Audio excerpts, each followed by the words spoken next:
Hey. Today's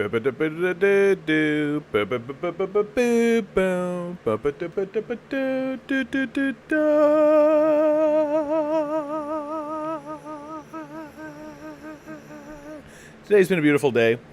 I wrote a song. I started writing the song the other day, and I finished writing it this morning. It's the first draft. I'll probably share it later, because I quite enjoyed playing music again. That guy, good to see you. In right away. I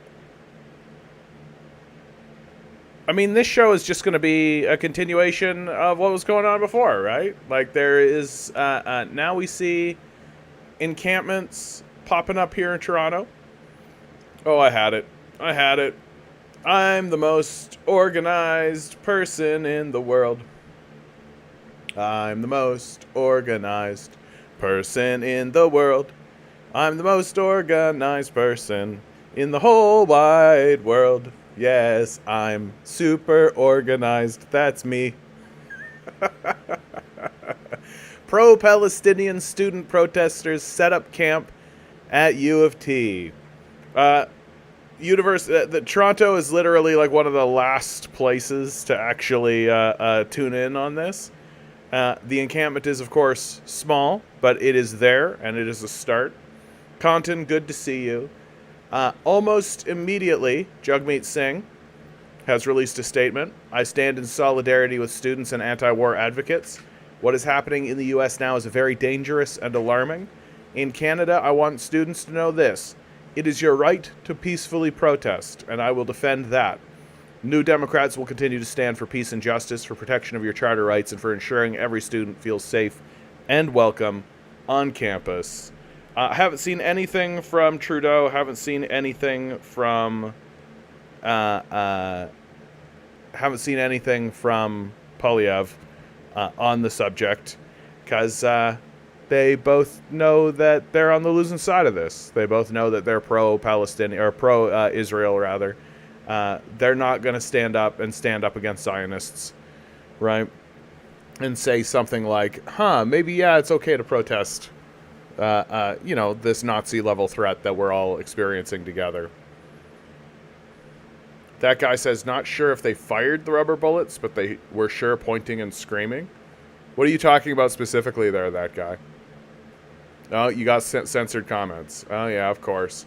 No, they don't want you to talk about this stuff, right? And I mean, there's the UCLA. The UCLA clashes.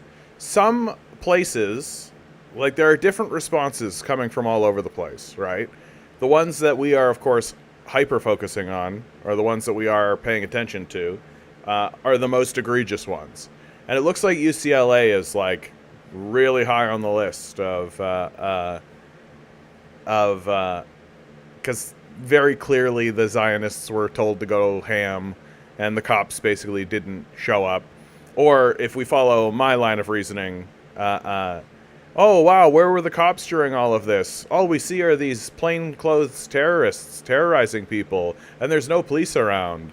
Yeah, like, when Batman's around, you don't see Bruce Wayne, right? Like, when Clark Kent's around, you don't see Superman, right? Like, the cops took their uniforms off, put on their plain clothes, and then went and beat up protesters in plain clothes. And everybody's going, "Oh, where were the police? Where were the police?" Like, what do you think? Like, what do you think was going on there? Eric, good to see you. Good evening. I love how Cappy Simp, who always talks about freedom but have no problem with genocide, and apparently Trump now openly calling for war. Yeah, like, it's a catastrophe. Like, the whole thing is a total and utter catastrophe. And, like, the people who are fighting back against it are literally, like, college students. And the response is straight up, like, let's throw firecrackers and fireworks into the midst of protesters who are setting up encampments, and pretend like it's not the cops doing it. That's my favorite part about this, actually. Is, like, let's, like, read this article, right? This is from the BBC. The Office of California's governor has criticized the police response to violence on campuses at the University of California, Los Angeles. A masked pro-Israel group Where were the cops during all this, I wonder? Assaulted a pro-Palestinian student camp before officers were called to the campus. Governor Gavin Newsom spokesperson said the limited and delayed police intervention was unacceptable. Hundreds of police swarmed the campus early on Wednesday morning after more than 2 hours of fighting. State officials and university leaders have said they immediately deployed security personnel to the tent camp on Dixon Plaza when clashes erupt just before midnight on Tuesday. But several people on site said law enforcement did not act quickly enough. Law enforcement simply stood at the edge of the lawn and refused to budge as we screamed for their help, UC Divest at LA, a group involved in the encampment, said in a statement. The BBC has contacted the UCLA and LAPD for a response, but the university declared the pro-Palestinian encampment in the shadow of its Royce Hall an illegal gathering on Tuesday. Footage online shows that as midnight approached on Tuesday, a large pro-Israel group donning black outfits and white masks arrived on campus and attempted to dismantle the barriers. Not at all the police in plain clothes at all, right? Not at all the police being involved in that at all, as their buddies stood by and watched, right? Eggs D, good to see you, right? Like, so what we're seeing is the police forces in California being divided between the cops who are willing to go in there and beat the shit out of people and the cops who don't want to actively beat the shit out of people, but who are fine to stand by and watch, right? That's basically what we're looking at. For the record, I don't have the smoking gun. I don't have the receipts. So when I make this statement, this claim, as you can call it, that it's the cops that are doing this, I'm not wagging. That's not confirmed. But like it's like another story that's floating around right now. Yeah. We have yet another whistleblower for Boeing, right? Dying. So that's two now, right? The second one, Josh Dean of Boeing supplier Spirit Aerosystems has died. Sure. Now I'm sure just completely normal, just totally natural, right? He died of a suicide to 2 shots to the back of the head. I don't exactly know how he died, but it's just like I don't have the smoking gun, right? I don't have an assassin saying, yeah, we assassinated him, right? Like I don't have the CIA agent or the Boeing representative coming out and saying like, yeah, we assassinated those guys. Like, just like how we don't have somebody being like, yeah, we killed Jeffrey Epstein, right? Like, but come on. Like, it's just so clear to me, right? So and it should be clear to you that when we're watching like groups of people go and beat up protesters while cops watch them do it, those people are cops, right? Like, should be pretty obvious. Protesters started leaving the site roughly 2 hours after the attack began, and police had established control as day broke on Wednesday morning. It's unclear whether police made any arrests. Governor Newsom condemned the violence in a post on X, formerly Twitter, separate to his office's statement. The law is clear, he said. The right to free speech does not extend to inciting violence, vandalism, or lawlessness. He said those responsible must be held accountable, including through criminal prosecution, suspension, or expulsion. Yeah, I'm sure the cops will get right on that. Citing law enforcement sources, the Los Angeles Times reports there were only a few UCLA police officers on hand, and they retreated because they were outnumbered by the crowd. Yeah, like, of course they were outnumbered. All the cops were there, right? Like, all the cops were there. According to the newspaper, reinforcements were called from California Highway Patrol and Los Angeles, and it took 3 hours to bring the situation under control. So, like, where are the cops? Right? Like, if it's not that the cops were in plain clothes and were wearing masks and were obviously the ones who were doing this, obviously, right? If it wasn't the police themselves that were doing it, well, then where were they? Right? You're telling me that we needed to call reinforcements in from afar. We had to bring people in from way over here. So you've got like a major situation happening on a university campus, right? And you've got so many people showing up that they overwhelm the local. Well, where are the police? Like, what are we paying for here? Right? The United, like, every city across the United States Literally every city across the United States, the number one budget list item, one, for everybody, is cops. Right? And it's not close. It's literally like police, and then like daycare service, TTC, transit systems. Like police are number one, and if they're not number one, they're in the top 2 or 3, for sure. Like as a guarantee. Look at your city budget.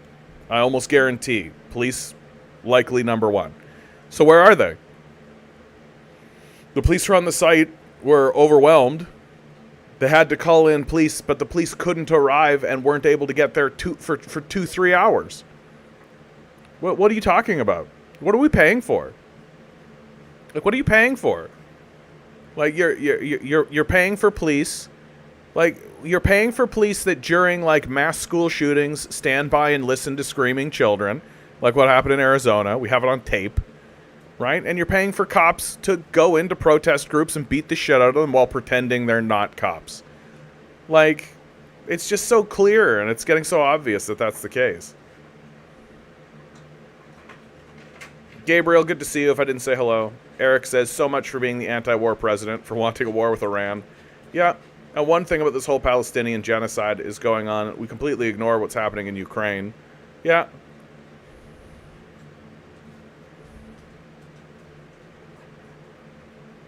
Eric making an Elden Ring reference. Very good. Eggs D, good to see you.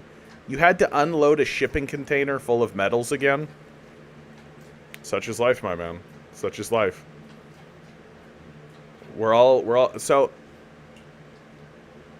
in the wake of all of this, another great Caitlin Johnstone inclusion, right?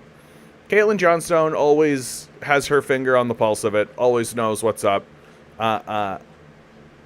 I feel that we have been blessed by the existence of Caitlin Johnstone. For real.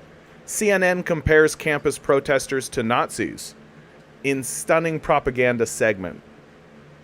In one of the most appalling propaganda segments I've ever seen in my life, CNN's Dana Bash launched into a fire and brimstone sermon on Wednesday, comparing anti-genocide university protesters to the brown shirts of Nazi Germany, doing so in defense of a fascistic police crackdown against those very same protesters.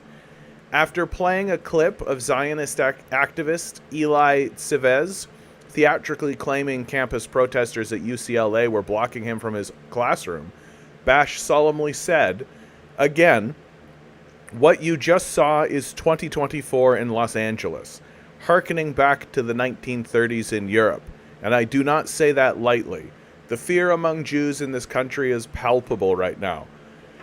According to journalist Jeremy Lindfeld, who happens to be Jewish, Civez wasn't even being denied access to his classroom, but was only being denied access to the protesters' encampment, which he'd conveniently decided he wanted to walk through in order to get there. Dana Bash makes no mention of this, framing this instead as a terrifying attack on Jews, which could soon see them being loaded onto trains headed for extermination camps.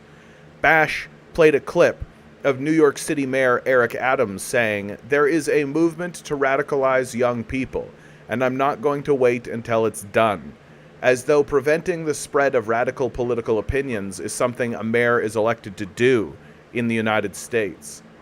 They're calling for a ceasefire, says Bash. Well, there was a ceasefire on October 6th, the day before Hamas terrorists brutally murdered more than 1,000 people inside Israel and took hundreds more as hostages. This is a brazen propagandistic lie. Israeli forces had been routinely murdering Palestinians in Gaza and the West Bank in the weeks and months preceding the October 7th attack. On October 6th, 2023, The New Arab published an article titled "2023 is the deadliest year for Palestinian children, say human rights groups," citing the Defense of Children International, Palestine, along with other sources. This hour, I'll speak to an American-Israeli family whose son is still held captive by Hamas since that horrifying day. That brought us to this moment, said Bash, adding, You don't hear the pro-Palestinian protesters talking about that. We will. Ah, yes, such brave, up-punching journalistic integrity. For you to talk about the Israeli hostages, Dana. Not like we haven't been hearing about them every single day from the imperial media for the last 7 months, while orders of magnitude more Palestinians are butchered by US-supplied war machinery. At UCLA, pro-Israel and pro-Palestinian groups were attacking each other, hurling all kinds of objects, a wood pallet, fireworks, parking cones, even a scooter, Bash says. Another lie.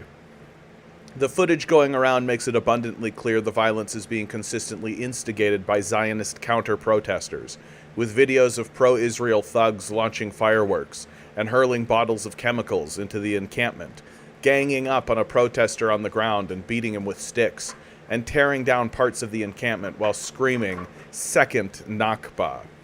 Later on in the same segment of Bash's own show, CNN's Stephanie Elam contradicts Bash's both sides lie by commenting on some of this footage, saying, "And you can see in the video, it looked like people from this side were breaking down the encampment from the pro-Palestinian side last night, throwing objects in there, as well as it looks like some sort of maybe pepper spray or something coming from the other side over here."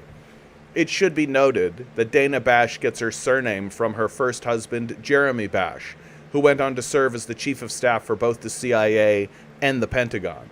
The woman is pure swamp.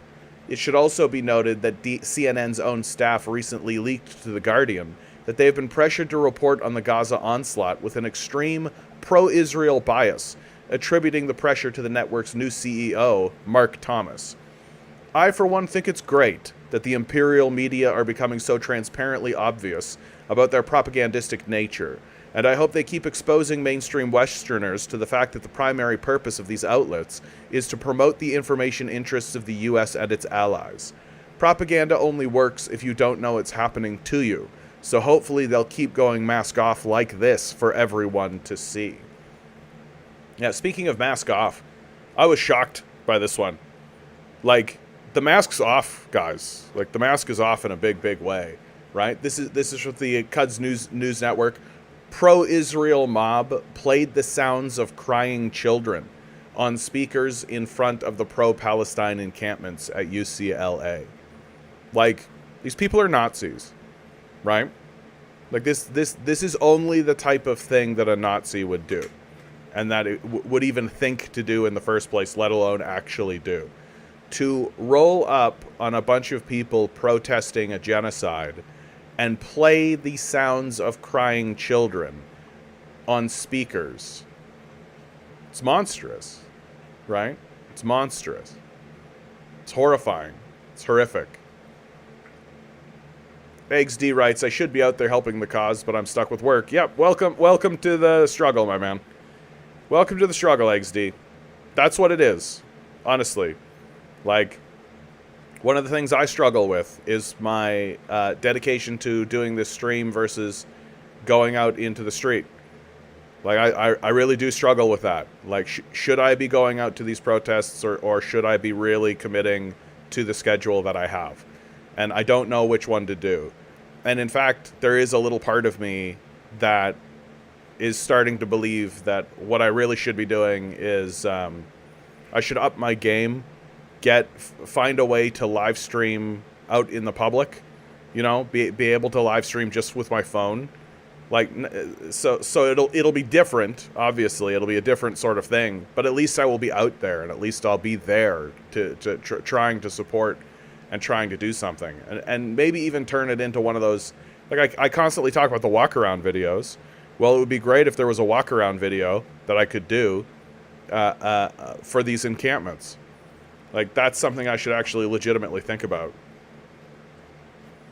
Yeah, that guy, not sure if you said it, but the crying children sounds were played by Israeli drones to lure people out and then get lasered. Yeah, that was a tactic that the IDF was using, and that's been well reported. So I don't know if it's the same crying children sounds, but like these people are Nazis, right? Like, we can make it really. We don't need to pretend anymore. I don't understand that reference, XD. I mean, I understand what Berserk is, but I don't know enough about it to comment. Rob Rousseau. What I love about Rob Rousseau's commentary is that it's very, understated was a great way of saying it. Like, he says things that are, like, so simple. He doesn't grandstand. He makes very simple statements, but they're, like, right on the nose. Once they arrest all the protesters, ban TikTok, and make it illegal to say Israel bad, it should be smooth sailing from there. Thanks, Rob.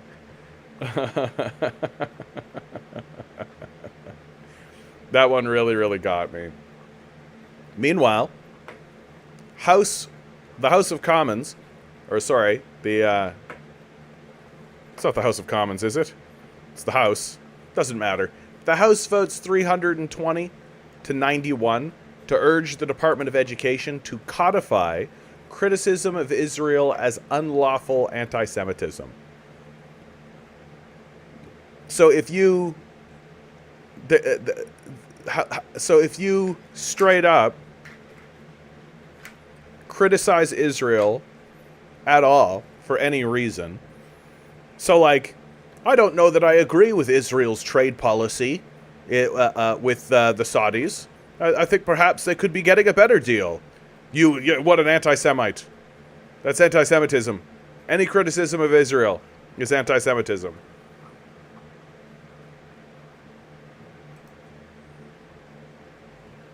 And of course, another banger from Caitlin Johnstone.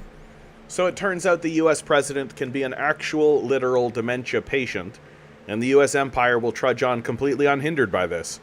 Literally anyone could be president and it would not matter. A coma patient could be president. A jar of Kalamata olives could be president.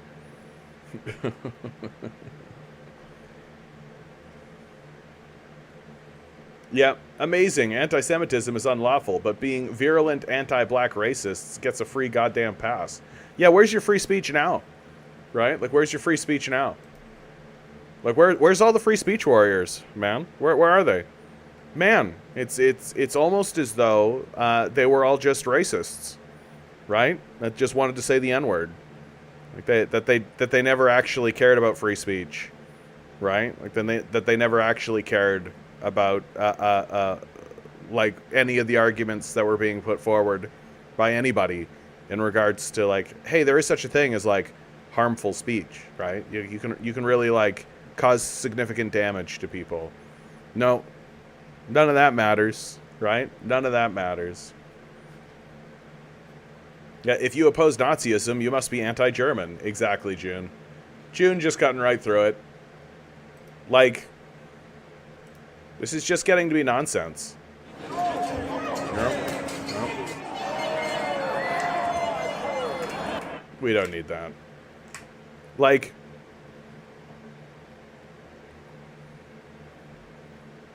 is America going to even attempt to reach for civilization, right? Is it even going to attempt to civilize itself? Because, like,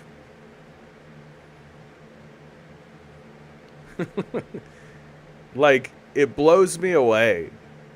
I was talking about this just a little earlier, but it just blows me away that this is going on and the police presence was literally non-existent. Like, what are we paying for, man? What are you paying your taxes for? What are your taxes for, do you think? Like, literally an entire gang of, like, thugs can just show up wherever they want and terrorize whoever they want, and cops will just be like, yeah, well, what are you going to do? They'll just stand by and watch it happen. What are we paying these people for? What's the whole point? Why do we even have them? It's just such an incredible joke.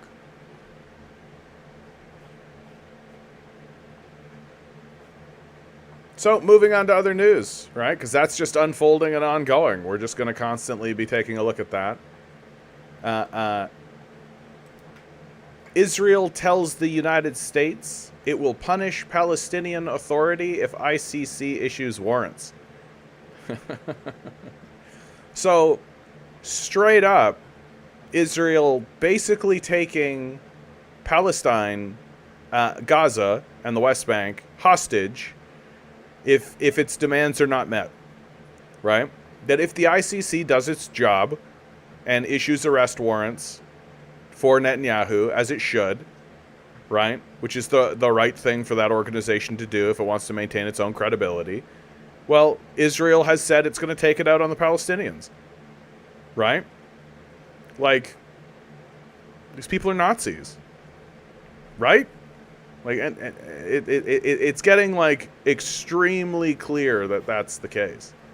And it really begs the question for us as, like, moral actors in the world. Like, what are we actually supposed to do about this? Like, what are we actually supposed to do? Right? Like, obviously, we should be divesting. Obviously, we should not be sending money to these people. Very, very, very clearly. But, like,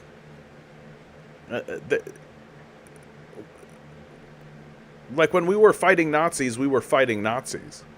You know what I mean? And they're making it very clear that they're taking to the streets and they're doing stuff and that the police will just, like, stand by and watch it happen.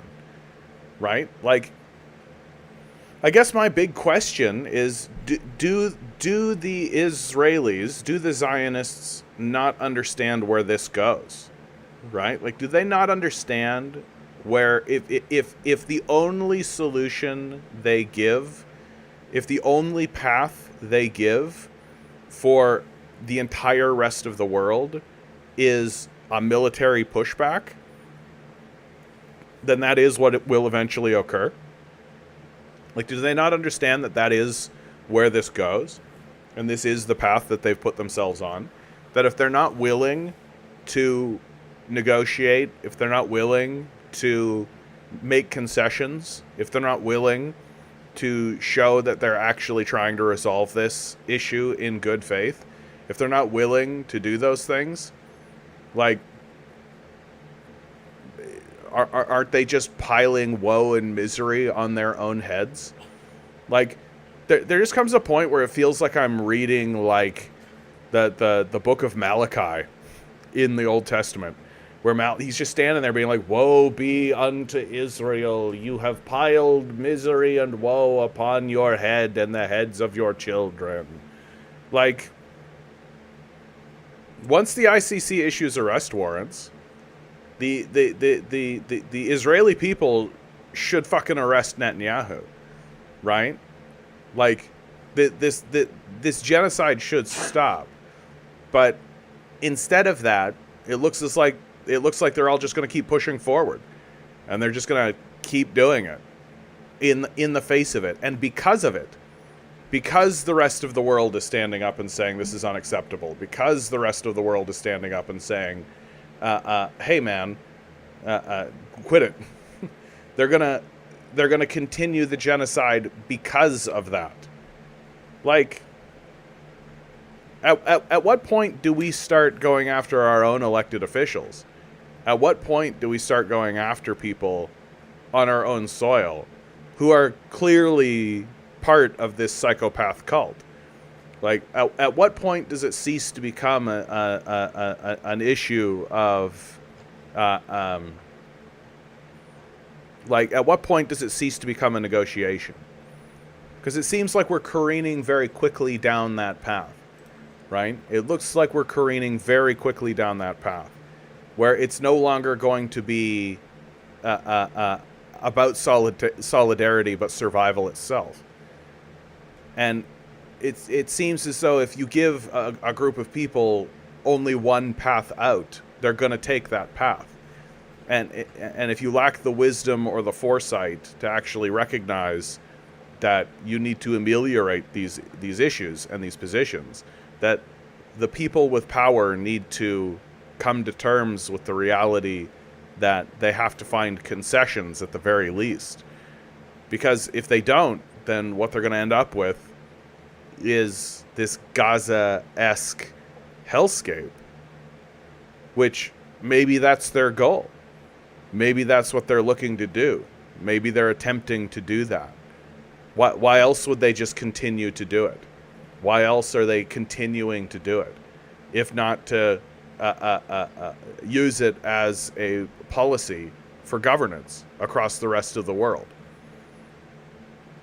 And of course, Biden not helping himself, not helping you, not helping America, certainly, by saying U.S. ally Japan is xenophobic along with China and Russia.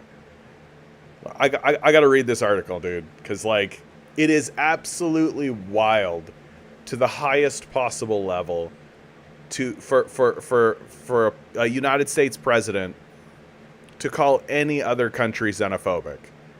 Like, I can't think of any other country that's more xenophobic than America, right? Who's more xenophobic than America? That guy writes, none of my messages are getting through. Yeah. Well, welcome to the new world, dude. Soon I'll just be talking to nobody, right? Like, soon they'll just be, like, everything will be shadow banning and isolation and all that. Just me, good to see you. A wizard is never late. They arrive precisely when they mean to. President Joe Biden said Wednesday that U.S. ally Japan was struggling economically because of xenophobia, along with other countries, including China and Russia. So, already, line one, Biden is really revealing to everybody how fucking stupid he is, right? It's a very stupid thing to say. China and Russia are not struggling economically, right? Like, the IMF continuously upgrades Russia's economic outlook. Russia's growth is larger than the United States growth projected. China is not struggling economically. Sure, it's having some difficulty with the capitalist sections of its sector, as is to be expected. But to pretend as though this is China struggling economically, it's just some dead brain shit. It's just some shit that the president says, that Joe Biden says because he was handed a cue card and told, convince the American people that China and Russia are actually doing very badly. Sure, bud. We don't have eyes. Like, we can't just look at it. Speaking at a campaign fundraiser in Washington that marked the start of Asian American, Native Hawaiian, and Pacific Islander Heritage Month, Biden said the U.S. economy was growing in part because we welcome immigrants. Literally, the entire United States economy right now is based completely on war.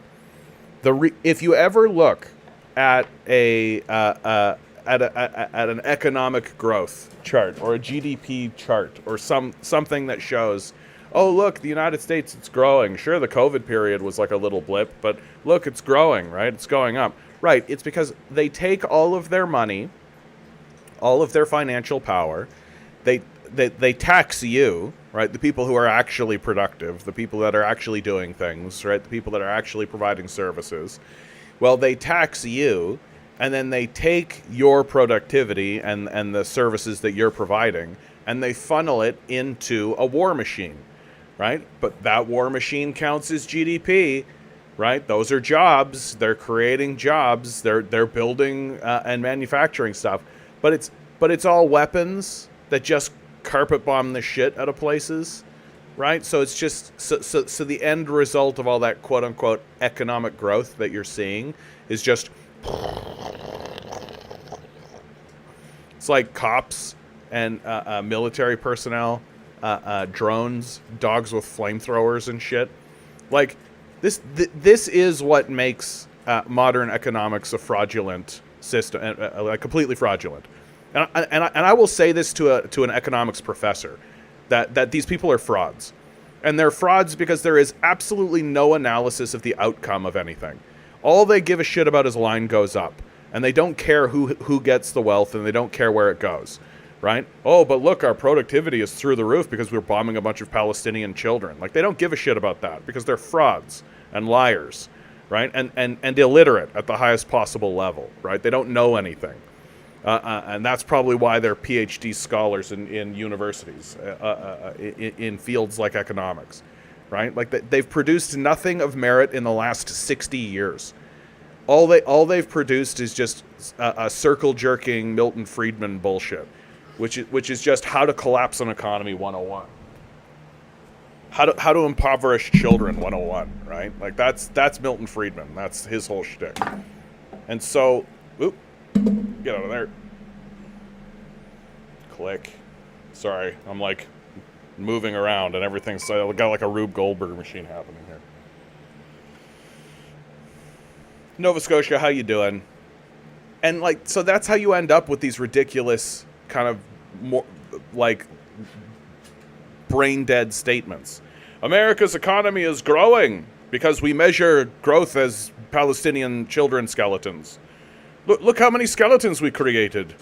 We dropped 300,000 cluster bombs. Economic growth. And how do I know that's true, by the way? Because they tell you. Because they say it to you. Right? That when they were pitching that package at us, right? The $60 billion package to Ukraine and the $70 billion package for Israel and the $30 billion package for Taiwan. One of the big talk, like literally you can see somebody say this to Jon Stewart, for God's sakes. You got to remember. You got to remember, a lot of that money is coming right back here into America. These are good American jobs. Good American jobs. People are working, creating missiles and bombs to kill children with. You got to remember, this is economic growth for America. Like, literally these Nazis trying to pitch this war at us because it's good for our economy. So there's your economic growth in America. An absolutely total dead end. Leads to nothing. You build no infrastructure. You get no wealth, right? You get no prosperity for your country. And in fact, you extract prosperity. Here's a first comment from, I don't know how to pronounce your name, dude. Aes Ligtas Metodes. Metodes? I definitely wrong. Liberalism is a fail. Liberalism is wrong. Joe Biden, real stupid. Real stupid. I absolutely, my man. Like, absolutely. Speaking of a campaign fundraiser in Washington that marked the start of Asian American, Native Hawaiian, and blah, blah, blah, blah, blah. Think about it, he said. I'm sorry, this whole thing is so goddamn stupid. The U.S. economy is growing in part because we welcome immigrants. Remember when the vice president literally stood up and said, "Don't come here," right? Remember when they said, "Don't come here"? Remember when DeSantis literally like banned immigrants? Remember how like Donald Trump did like a Muslim ban? Remember how any of that happened? Because we welcome immigrants. Think about it, he said. Why is China stalling so bad economically? Why is Japan having trouble? Why is Russia? Because they're xenophobic, he said. They don't want immigrants. Mr. Moon, good to see you. Good to see you.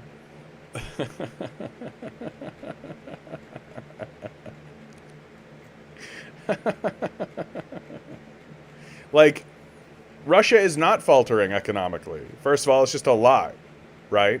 Like, it's pivoted very successfully to the global south. The IMF continuously keeps upgrading its growth expectations, right? And it says why. Like, the last time I looked at it, the IMF was straight up just like, yeah, the Russians have done heavy investment in the state sector, right? They turned to communism. No,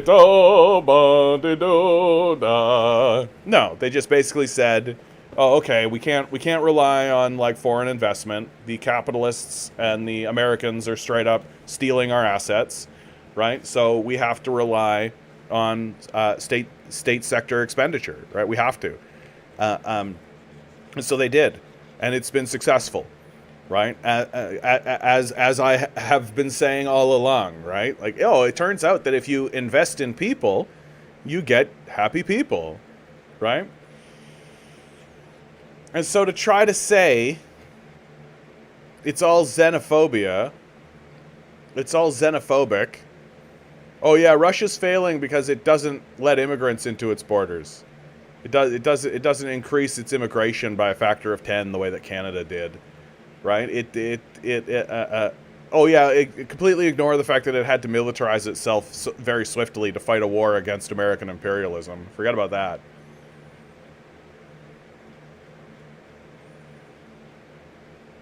Metodes continues, climate change is real, but Tesla won't improve BMW either. No, I mean, Tesla is a scam, right? Like what we are looking at right now is managed democracy. That's what we're looking at. We're looking at a managed decline.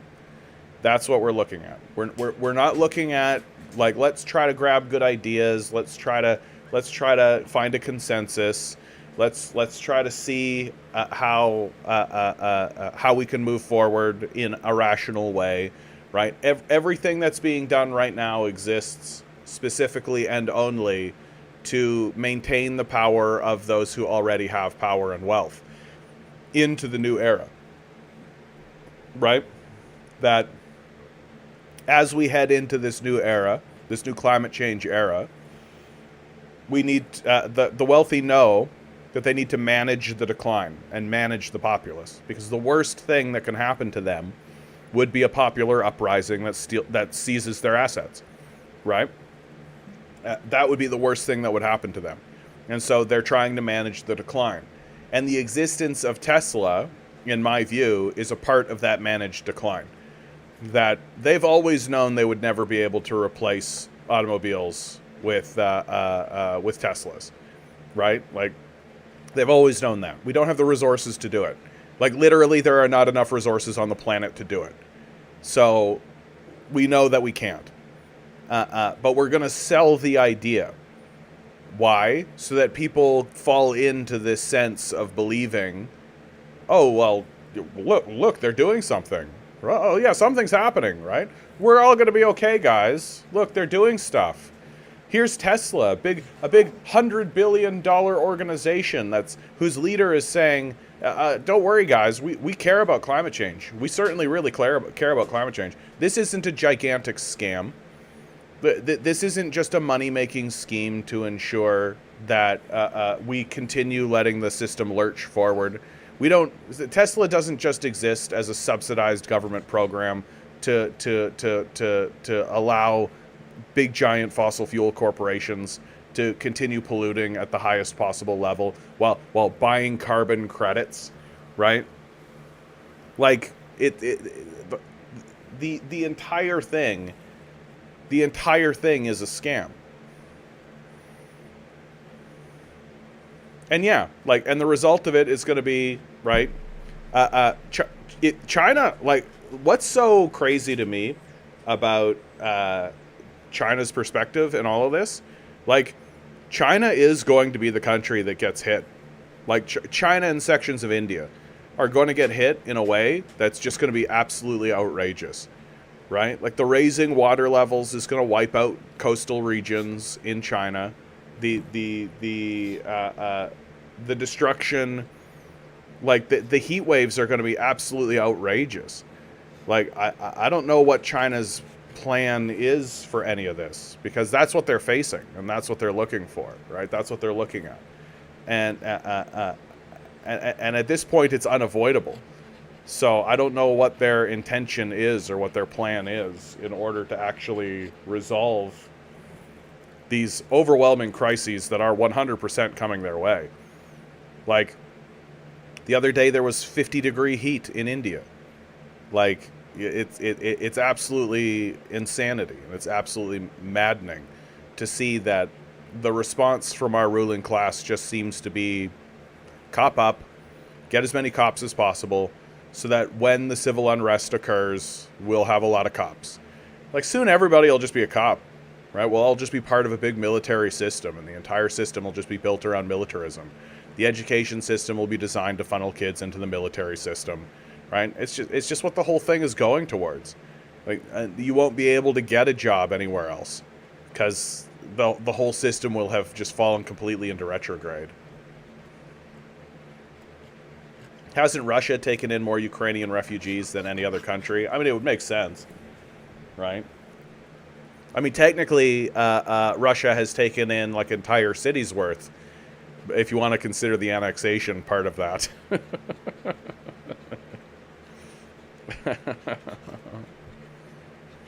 Yeah, America bragging translates to look how great 0.00001% of our population is doing.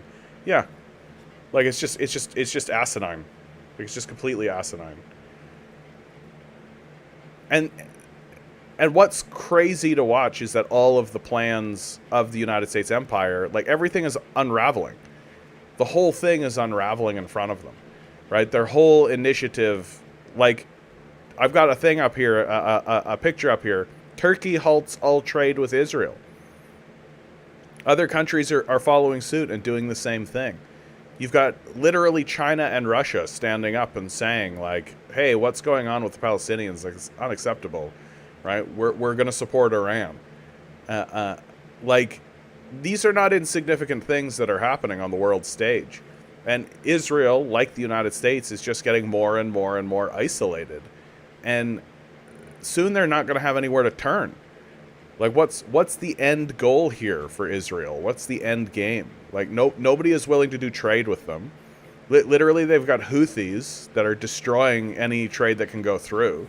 The Americans have been unable to stop the Yemeni from blockading Israel, which is crippling Israeli trade. The Zionists are losing support internationally from like local neighbors, right? Like, how much longer until Israel just has nobody to trade with? Like, how much longer until America simply cannot afford to continue funneling money into the coffers of the Zionists? Like, how much longer is that going to last? Because the Americans cannot just continuously print money and hope that system's just going to completely work forever, right? Like, they're impoverishing their own country to do it. They're hollowing out their own country in order to do it.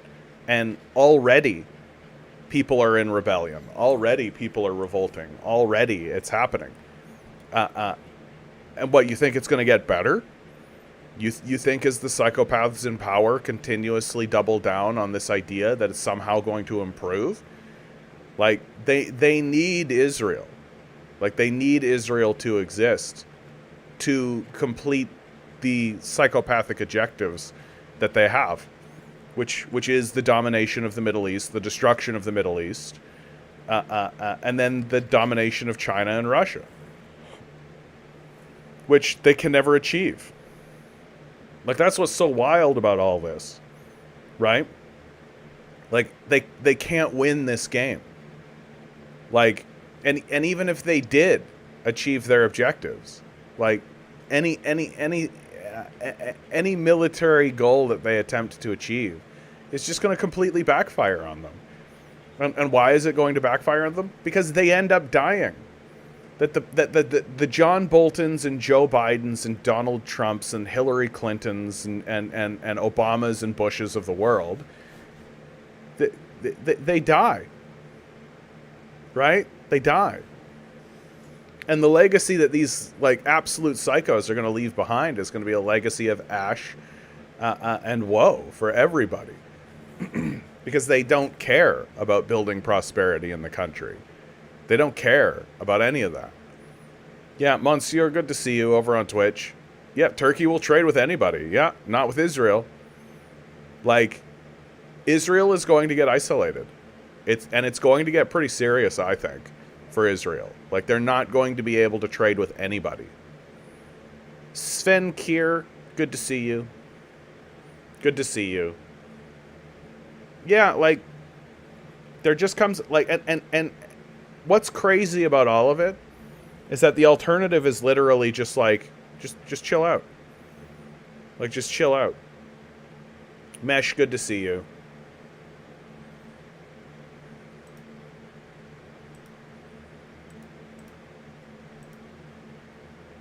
Like,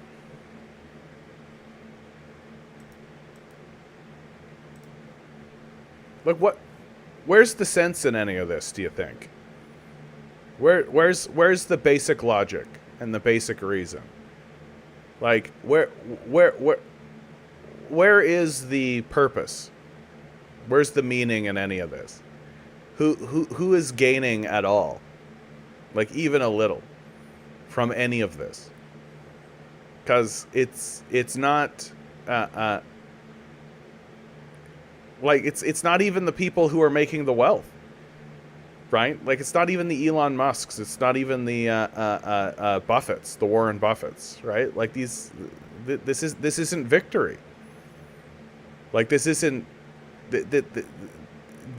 this only serves to tarnish whatever legacy they think that they have, right? This only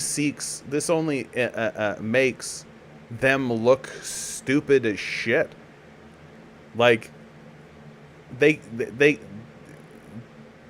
are harvesting a country at an accelerated rate, so much so that the country is falling into a civil war, while they stand around and do nothing about it because they don't give a shit, because it's all about Elon Musk building Snailbrook, right? Mark Zuckerberg with his underground bunker. Like, they don't give a fuck about us. They don't care at all. And it's just wild.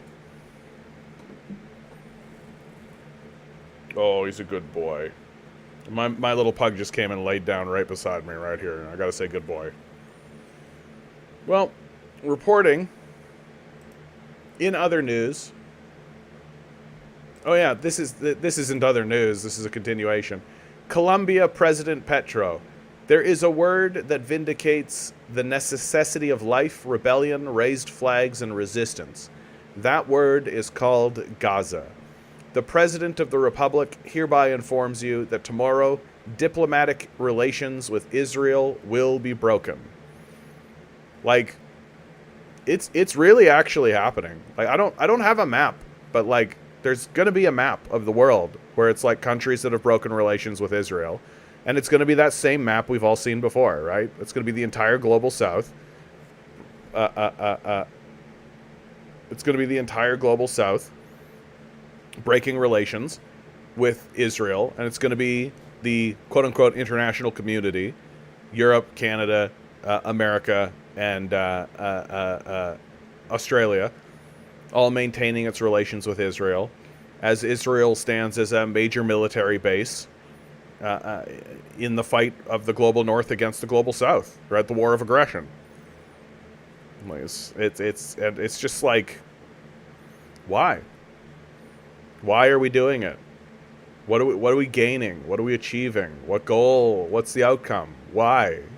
Constantly I find myself asking it. Why? And it's all just this like Cold War, not even Cold War, like pre-Cold War even. Just this crusader mindset. Just this mindset of like, we are the superior white race and we're going to go in there because they're an inferior brown people, while we pretend like we're the ones, right?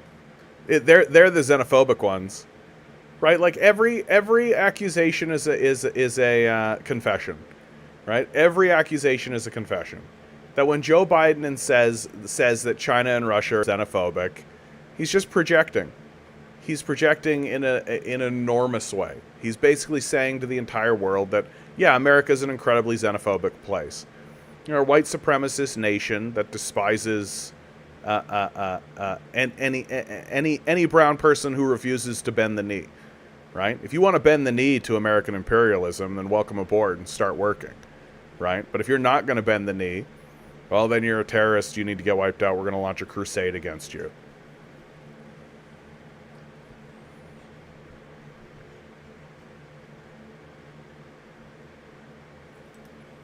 Taking a bit of a pivot, this is one that I have been keeping my finger on the pulse of, because this is an important issue in Canada. The fact that our parliament honored a Nazi, right? Yaroslav Hunka. He was a member of the 14th Galician SS Division, fought against Russians during World War II under the Nazis, and Academic defending Yaroslav Hunka receives standing ovation in Edmonton. A Royal Military College historian who once fantasized about defacing the National Holocaust Monument in an error-riddled Ottawa Citizen column was hosted at an Edmonton's Ukrainian Youth Unity Complex to promote a new pamphlet defending the 14th Grenadier Division of the Waffen-SS.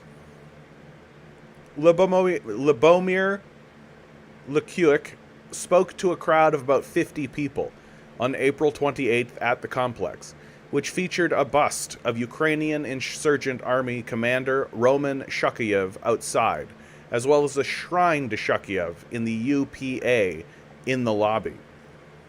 So literally an organization that is venerating Nazi collaborators in Ukraine. Fantastic.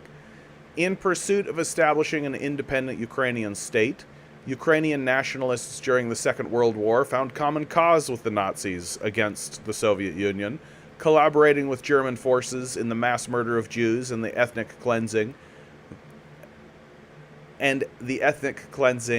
Volhynia and Eastern Galicia. They were united in common fear of Judeo-Bolshevism, a conspiracy theory which regarded Jews as inherent agents of communism. Baldy, good to see you. A quarter of all Holocaust victims lived in Ukraine, and academics like John Paul Himka and Per Rudling have studied and cataloged the extent to which Ukrainian nationalists took part in the killing of Ukraine's Jewish population. The UPA, the armed wing of the Organization of Ukrainian Nationalists, radical Bandera faction, was independent from the Nazis, who later turned on and arrested them, but not before these nationalist partisans assisted the Nazis in murdering some 100,000 Poles, Jews, and other Ukrainians by 1943. At least, that's what most historians of the era argue, but Lusiak and nationalist elements in the Ukrainian diaspora say that history is communist and Putinist propaganda. It's funny how that works, eh? It's funny how that works. Oftentimes, history is communist, right? Because communists are historical materialists, right? So it is oftentimes the case. Correct. History is communist. Lusiak was in Edmonton to hawk his new book, The Galicia Division, They Fought for Ukraine, which he said he was inspired to write due to the international scandal that erupted in September after 14th Waffen-SS veteran Yaroslav Hunka received a standing ovation in Canadian Parliament. So this bro saw this guy get a standing ovation in the Parliament, a Nazi, and thought to himself, I gotta write a book to defend his honor. The book argues that those who volunteered to join the 14th Waffen-SS, also known as the Galicia Division, weren't in fact Nazis. So the Waffen-SS is literally part of the Nazi organization, and they volunteered to be part of it, but they themselves were not Nazis. Lusiak's argument rests on the question of what exactly qualifies one as a Nazi. Bro, is this guy really, like... Even the act of doing this is itself Nazi apologetics. Like, you understand? Like, if you gave $100 to a Nazi who was saying, I'm a Nazi, let's do Nazi stuff, then you're a Nazi collaborator. At bare minimum, right? You're a Nazi collaborator, right? And like splitting hairs between Nazi collaborators, Nazi apologists, and Nazis themselves, it's unnecessary. You don't need to do it. Slavic people, including Ukrainians, were precluded from joining the Nazi party itself, but all SS members, regardless of their nationality, swore a loyalty oath to Adolf Hitler. Doing so did not make any of them a Nazi, Lusiak claims in the Galicia Division. This guy's disgusting. Like, this is disgraceful. This is just this is Nazi apologetics. Like, that's what this is. That's a tough sell for those who aren't steeped in Ukrainian nationalist mythology, right? Who aren't Nazis. If you're not a Nazi, yeah, it's a tough sell. Fortunately for Lusiak, the Ukrainian Youth Unity Complex offered a choir for his preaching. So a Nazi apologist went and talked to a bunch of Nazis. Tying discussions of the role Ukrainian nationalists played in Nazi atrocities to the present, he opened his lecture with a warning that our enemies are trying to pit Ukrainians against each other, kids against their parents and grandparents, to weaken us so that we cannot help Ukraine. I mean, that is true. Like, I would gladly love to see the destruction of the support for Ukraine. Especially given that a lot of that support seems to be coming from Nazis. It's a concerted, orchestrated, organized effort, and it has been very, very, very effective, Lusiak said. Yeah, all you got to do is point at the Nazi and say, hey, look, they honored a Nazi. And now, like, what's great about this? Like, what is actually great about this, what Lusiak is doing, right, is that it's like an episode of Columbo, right? I don't know if you guys are familiar with Columbo, right?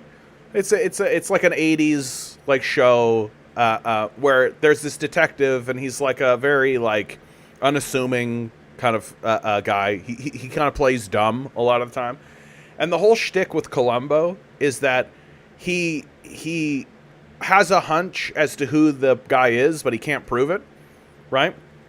And so he keeps like showing up and having conversations with the person that he thinks is guilty, and he keeps like throwing shade, and he keeps doing this so that he will inspire action from the guilty party, and through the process of the guilty party trying to cover his tracks, as Columbo is constantly showing up and constantly throwing shade, it actually tightens a noose around the guilty party's neck until Columbo gets either a confession or evidence out of the person that proves his theory or his hunch.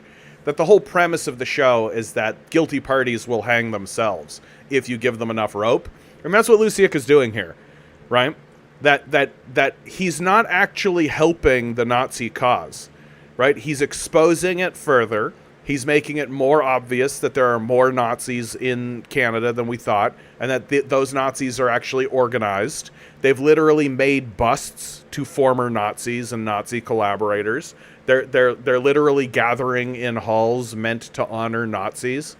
And here he is complaining that us pointing out that Nazis exist and that Nazis are a problem has been very, very, very effective. I hope it has been. I hope it has been super effective. I hope that a guy like Lusiak meets with a grisly end. We shouldn't have Nazi collaborators in the country at all. The first part of Lusiak's lecture deal with a subject that is indeed often overlooked: the internment of Ukrainian Canadians and other immigrants from the Austro-Hungarian Empire as enemy aliens during the First World War. He emphasized the prejudice of the 171,000 Ukrainian Canadians who immigrated to Canada between 1871 and 1914, faced from influential quarters in Canada, quoting a Roman Catholic priest who said, "They have no sense of sanitation, resemble animals, are so much trash, and filthy." Yeah, I mean, Canada's a fascist nation. Like, we've always been that way. That's why the Nazis fit in so well here. Right? Like, we came in and did like an ethnic cleansing, right? Like, we came in and we're like, hey, wow, lots of First Nations people here. Well, get off your land, get onto reserves. This is the true chosen people's land, God's land. We have a manifest destiny to control and dominate this land. Get out of here. Get out of here, you Aboriginals. Go away. Well, you think we're gonna be nice to Ukrainians? Like, you think it's just like, it's annoying. We're like, this whole thing is so deeply annoying because it's just like groups of Nazis pointing at one another like the Spider-Man meme.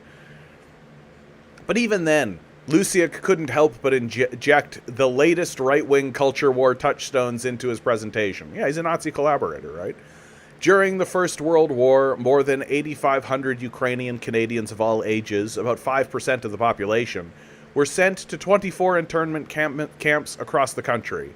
The rest of the population was declared enemy aliens and had their civil liberties severely constrained.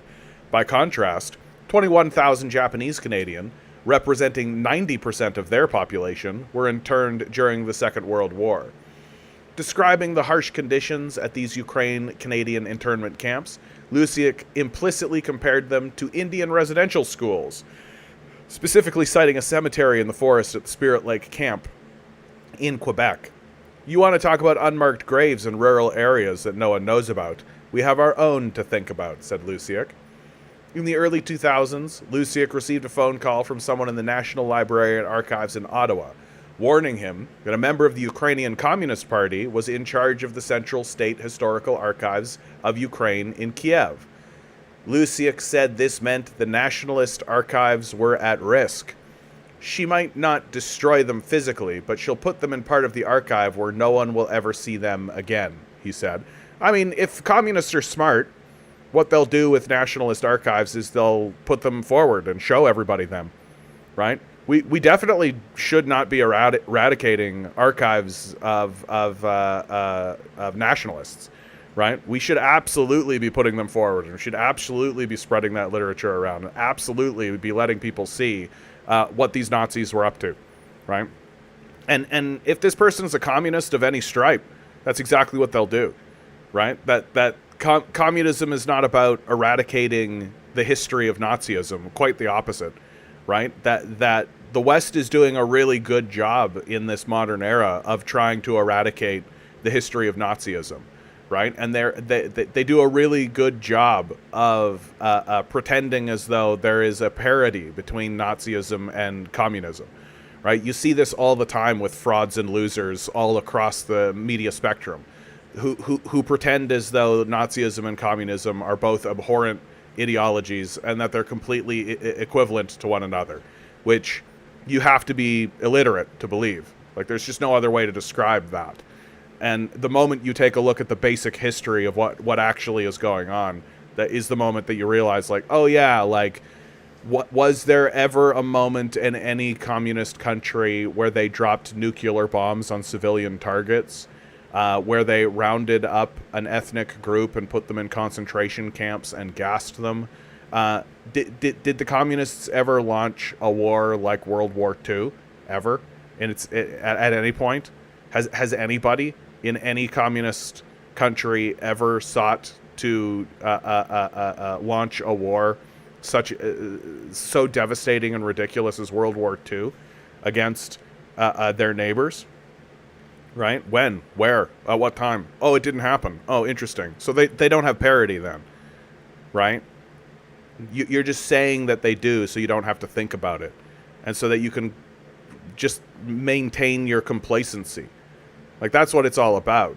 That's the reason why these Nazis spread that around, right? That's the reason why Nazis say that, is so that you'll maintain your complacency, because they don't want you joining forces with the communists.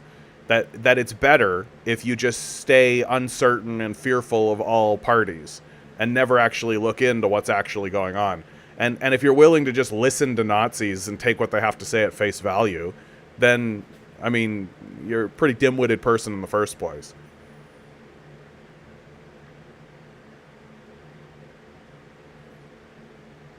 He boasted that he went to Kiev and returned with 300,000 documents from the archives on a USB stick. I can't explain exactly how I did it. It was not entirely legal, and it had something to do with honey, Luciak said. Like, what a weirdo. Like, I'd be very surprised to find out that these archives were, like, under lock and key or anything. This culminated in a book he co-edited, Enemy Archives, Soviet Counterinsurgency Operations, and the Ukrainian Nationalist Movement, which was, until recently, listed by the American Library Association as one of the top historical books of 2023. In an excerpt of the book published in the National Post, we should just start calling it the Nationalist Post, right? Like, in February 2023, Luciak describes the notion that Ukrainian nationalist forces committed war crimes, collaborated with the Nazis, or had fascist sympathies as overworked disinformation. Luciak was evidently bitter about the Library Association's decision to remove his volume from the list of historical resources, and lashed out at the journalists who questioned the association's decision to honor the book. Like, yeah, because your theory is stupid. Right? It's just a stupid thing to believe and a stupid thing to say. He described Lev Golinkin, who wrote an April piece for The Nation headlined, "Why is the American Library Association whitewashing the history of Ukrainian Nazis?" as a Soviet Jewish immigrant who's largely a fiction writer. Reached for comment, Golinkin said, "I've never written fiction in my life." Golinkin's sole published book, A Backpack, a Bear, and 8 Crates of Vodka, is a memoir, which focuses on his family's decision to emigrate from the Soviet Ukraine in the late 1980s. Golinkin was the first journalist to report in September 2029 that the Canadian Parliament gave a standing ovation to a Waffen-SS veteran, which he did in the U.S. Jewish publication The Forward. David Pugliese of the Ottawa Citizen, whose name Luciak mentioned more than a dozen times in the lecture, was described as no friend of Ukraine. Right, because David Pugliese often likes to report the facts. Like, that's what I've noticed about him. Like, he's not trying to spin a story the way that this Nazi apologist is. Luciak said he first learned that Enemy Archives was dropped from the Library Association's resource list when Pugliese reached out to Luciak for comment for an April 25th story headlined, "Library Association Pulls Award for RMC Professor's Book." Now, I don't engage with people like David Pugliese because he doesn't want to actually be vetted, right? Like, Nazi collaborators don't want to have light shined on them. It's as simple as that. They don't want people to actually look at the work that they're producing. They don't actually want to answer questions, right? They want to whitewash Nazism, and they want to pretend like Nazism is fine, and they want to pretend like the people who are Nazis are not Nazis, right? But I did answer this one. He said, boasting that he told Pugliese to read the book, lest you misrepresent its contents, before complaining to his bosses about the reporter's line of questioning. Petty personal gripes aside, the main purpose of Luciak's presentation was to deny Ukrainian nationalist collaboration with the Nazis, which he did with gusto. Like, this is like classic Holocaust denial shit, right? Ukrainian nationalists were united in their goal of creating a sovereign Ukrainian state after the Second World War, he said, but there was a considerable debate among them about how that state would function, which he noted was the same discussion Ukrainians are having today. Is it going to be Second Israel President Vladimir Zelensky referred to? I hope. Is it going to be the Second Israel President Vladimir Zelensky referred to? I hope so, personally, said Luciak. Yeah, not a Nazi at all, right? Yeah, I'm taking a look at what's going on in Israel right now today. Yeah, whatever Israel is doing currently, every action that Israel is taking right in this moment, I absolutely hope that's what happens to Ukraine. I hope that the same exact thing happens in Ukraine with the Ukrainians versus whatever group they consider to be the inferior subrace. We should do a genocide in Ukraine is what I'm saying. Like, this guy's a Nazi, right? Like, pretty nakedly, and he just doesn't want to admit it. He just wants everybody to continue considering him normal. Like, that's the thing about this that I find so disturbing, was that for some reason I'm supposed to think that Nazis are normal, and that they're not like rabid dogs who should be put down.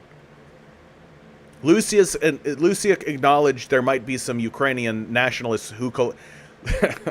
Luciak acknowledged there might have been some Ukrainian nationalists who collaborated with the Nazis under duress, but he insisted this ran counter to the ideals of the nationalist movement.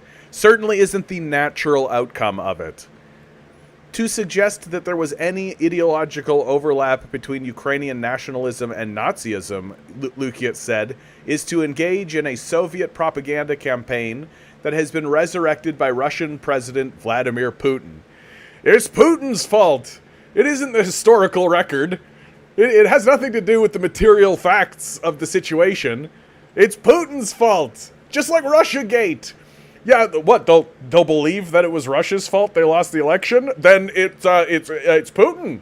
Putin is the one that's trying to say that the people who collaborated with Nazis were Nazis, and nuh-uh, nuh-uh.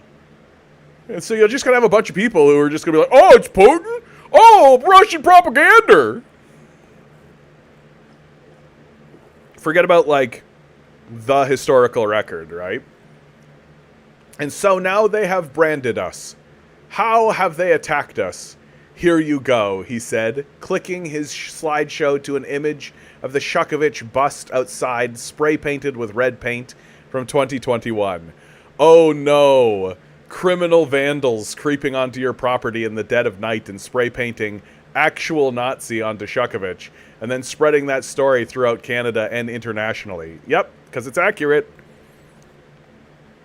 The story relates to our own organization. Progress Report editor and reporter Duncan Kinney was charged with committing this vandalism in 2022. Kinney has pleaded not guilty to the charges and has yet to have his day in court. Lusiak complained that people are attacking 14th Waffen SS monuments across North America, including the one in Oakville, Ontario, that was damaged so badly it had to be removed for repairs and may never be put back, because, quite frankly, our community has more than its fair share of cowards. There are no Nazis left. Do the math, he said. So what are they attacking? There are no Nazis left. What? This guy is just a clown, man. The monuments, the memories, the ideals. This is what the attack is. Yeah, the Nazi monuments, the Nazi memory, and the Nazi ideals. Correct. Like, we're absolutely going to go after those things. This is what the attack is, and because you are the bearer of those ideals, just by even being here, you're the enemy. It took Lucy, I mean, yeah, if you're going to stand around and say we should round up inferior groups and massacre them, right, the way that Hunka did, then yeah, you're the enemy. It took Luciak about an hour to get to the subject of Nazi Gate. Why has everything got to be something gate? Every time. Nazi Gate. In which Waffen SS veteran Yaroslav Hunka received a standing ovation in Canadian Parliament while President Zelensky was in town for an official visit, resulting in former Speaker of the House Anthony Rota, who introduced Hunka, losing his job. Lusiak complained that there wasn't a single Canadian reporter that would take my calls to give a different point of view about what the Galicia Division was. Why do you think that is, bro? Why do you think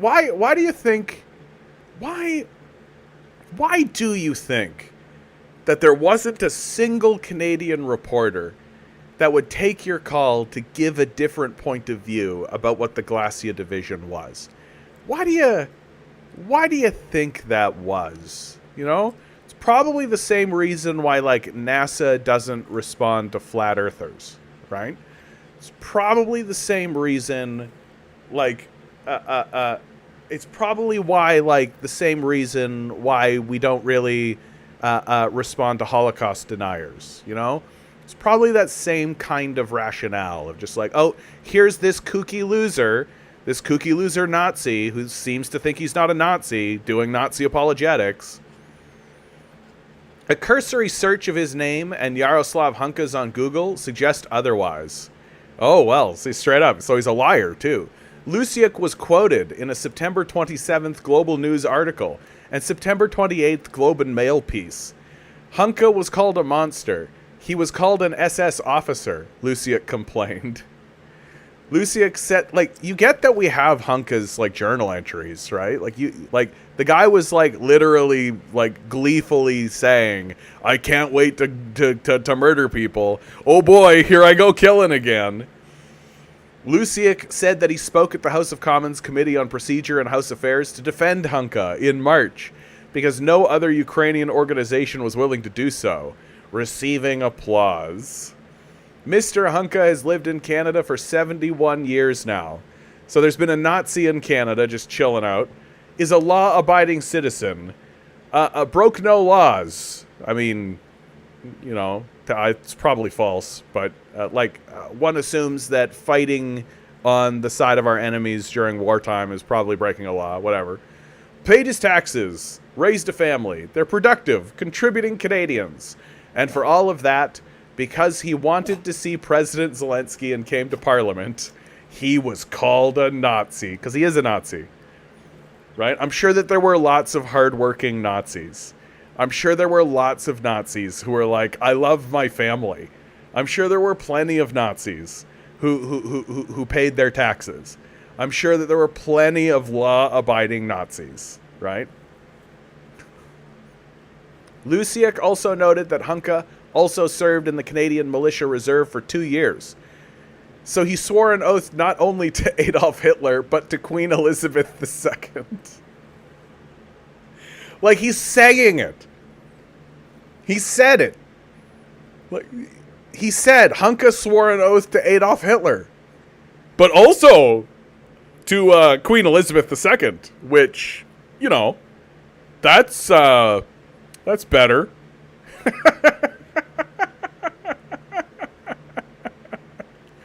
The largest applause line of the afternoon came when Lusiak said he told the House committee that Hunka is an innocent Canadian citizen who is owed an apology. While many prominent community members want to focus on the present war in Ukraine, Lusiak said, this memory war is where we can fight best. This is not Putin's war. It's Russia's war against Ukraine, he added. Like, pretty standard boilerplate far-right talking point, right? Lusiak concluded his formal remarks with Slava Ukraini, to which the audience responded with Heroyam Slava, a call-and-response chant popularized by the Nazi collaborationist OUN, and a standing ovation. We are not Nazis. Nazi end statement. Nazi response. Not Nazis. Good to see you, by the way, CH.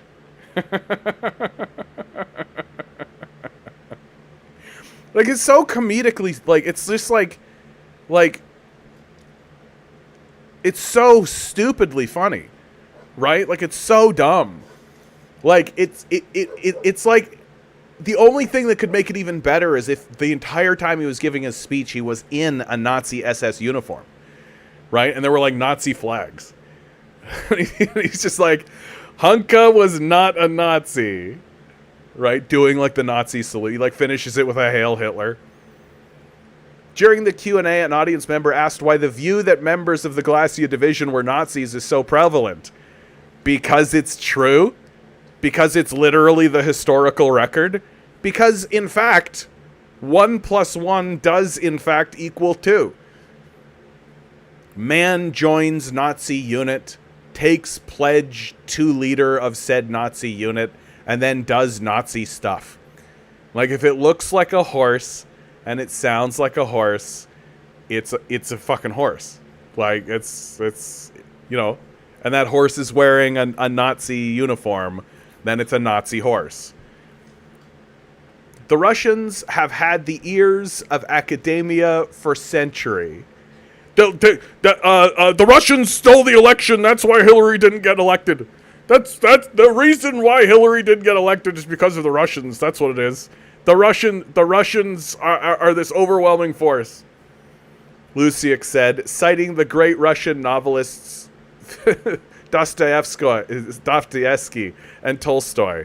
Like, the only reason that's true is because there are no good American authors. Like, the best you get is, like, Moby Dick, right? Because Russia actually, like, cared about the arts and cares about producing something that's worth reading, and Americans don't. So you got to read something, right?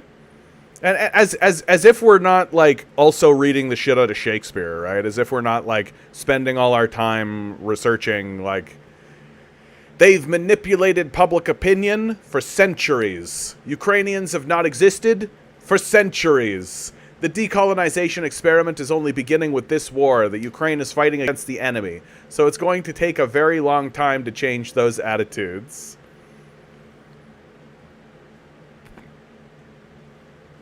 Ooh, did he actually try to blame the Jews?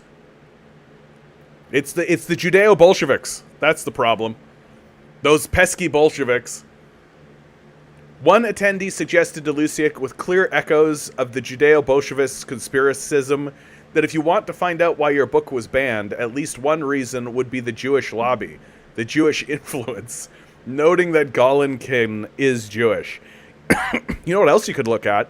The historical record. Luciak didn't correct him to say his book wasn't banned, nor did he stress the comment's clearly anti-Semitic implications. If you look at the book, the Galacia division is barely mentioned, he responded, as if he didn't spend a significant portion of the previous 90 minutes defending the division, and wasn't promoting another book explicitly valorizing them. Luciak speculated that Pugliese is a part of a conspiracy to have enemy archives suppressed, suggesting an April 10th tweet in which Pugliese shared Golinkin's article constitutes evidence Pugliese had advanced knowledge that the Library Association was removing the book from its list. No, it's probably because the Library Association cares about, like, historical accuracy, and, you know, initially was like, oh, this is interesting, and then the book got challenged by literally anybody, and they were immediately like, oh yeah, like, this is way off base, right? Like, it turns out, guys, did you know that Nazis are Nazis? Did you know that? So we got a guy over on Twitch called Free Palestine from Hamas, as embarrassing as it gets. What are you going to do when the ICC issues those arrest warrants for Netanyahu? Like, what are you going to do then? Right? Like, your position is as dumb as it gets, right? Like, it doesn't, like, the defense of genocide is a really odd position to hold. So, like, what are you going to do when the arrest warrants are issued?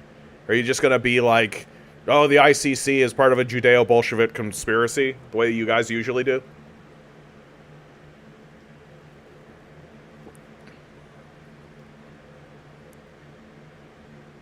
Pugliese quotes Golinkin. Golinkin hasn't read the book, and they just do this little daisy chain where they all quote each other, he complained.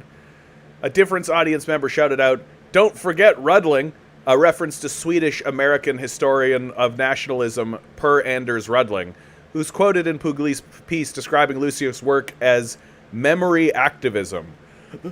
The word that we would use is revisionism, right? Like, just change it. Just don't worry about the historical record, right?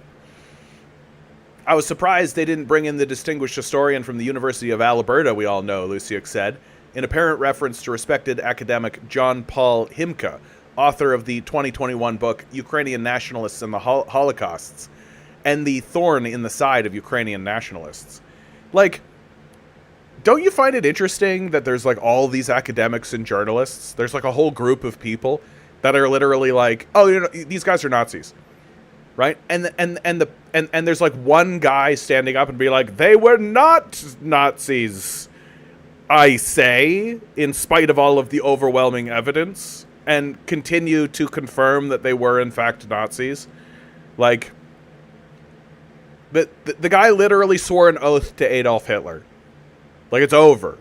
Like, I don't give a shit what you think. And this guy Luciak even admits it. Right? He even admits it. He straight up is just like, yeah, he made an oath to Adolf Hitler, but that doesn't make you a Nazi. Then what does, champ? Where's the line for you?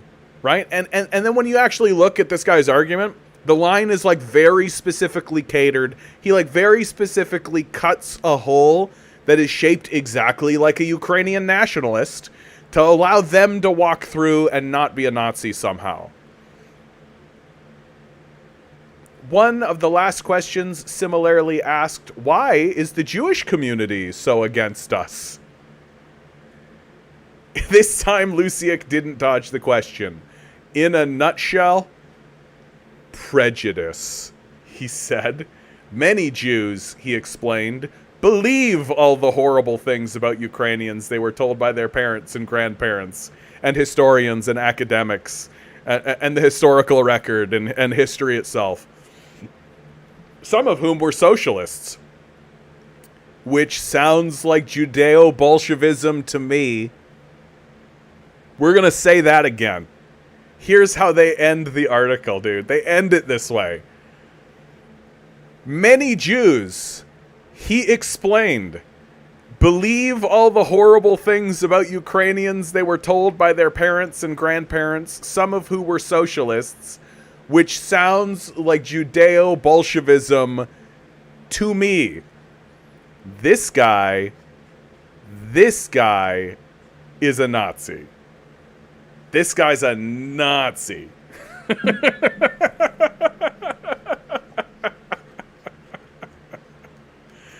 I'm so glad I read that article, dude. I knew this one was going to be a banger. I knew it. Because, like, listen to how, like, so here's the question, and I'll put it on the chat. Right? I'll put it on the chat. Do you think this guy actually believes it? Or do you think he's just a Nazi doing what Nazis do? Right? Do you think he actually believes it? I don't know. I'm always here for mocking actual Nazis. Exactly. Ulrich von Gianath was a valuable member of his society and was even made an honorary citizen of Eisenberg. I have no idea what you're talking about, but I know exactly what you're talking about. And Dostoevsky and Tolstoy is why we know Ukrainians are Nazis, despite them being dead by then. Can we AI that background and uniform? Just get him in a Nazi uniform, right? Yeah, Adolf Hitler, but also to Queen Elizabeth II, like it's better, yeah. Just so hilarious, dude. Judeo-Bolshevism literally did everything, including beating their beloved Hitler, yeah. Eggs D. John, all this drama has my head spinning. One day they're anti-Semitic, the next day they're in solidarity with Israel. Yeah. No, dude, there's something wrong with the whites. Like, there's something wrong. Like, I've been saying it for a long, long time now. Like, and as a straight white man, I feel like I am perfectly positioned to say out loud that there's something wrong with white people, man. Like, what's going on, whites? Huh? What's up? Why is it that we're just constantly in this, like, total ridiculous bullshit nonsense space, right? Like, what's up? What's up? Just Me writes, did you know modern art was a psyop? The West couldn't compete with USSR art, so the CIA paid huge prices for modern art to get it attention. Ever look at it and think, who would buy this? The CIA. Just Me, where can I find a source for that information? Like, Operation what? Because, boy, howdy, would I believe that. Like, yeah, the modern art movement is literally like, I'm going to paint a canvas red, and then we'll sell that red canvas for $250 million. Not a tax scheme at all. So if you said to me that the CIA was involved in it, look, here's my defense of modern art. Is that what modern art is trying to do is it's trying to put emotion onto canvas. And I genuinely believe that there are modern artists and people who were producing modern art who believed that that was possible and who believed that they could take the inner image of themselves and what they perceive as their inner selves and project that onto a canvas that would then project their emotions outward, right? I think that is true, but at the same time, art is always political, right? It's always political, and so if you're going to tell me that the CIA was just like, we gotta make sure nobody pays any attention to these Ruskies, and the art that the Ruskies are producing. How do we do that? I know. I'll put it in the Discord. It's in the Discord. Under articles.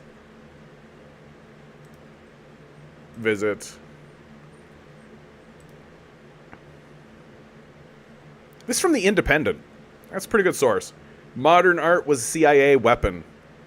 Revealed how the spy agency used unwitting artists such as Pollock. Pollock is the one I was thinking of, in fact. And de Kooning as a cultural Cold War. Well, go away. I don't care about you. For decades in art circles, it was either a rumor or a joke, but now it is confirmed as fact. The Central Intelligence Agency used American modern art, including the works of such artists as Jackson Pollock, Robert Motherwell, William de Kooning, and Mark Rothko, as a weapon in the Cold War. In the manner of a Renaissance prince, except that it acted secretly, the CIA fostered and promoted American abstract expressionist paintings around the world for more than 20 years. The connection is improbable. This was a period in the 1950s and the 60s when the great majority of Americans disliked or even despised modern art.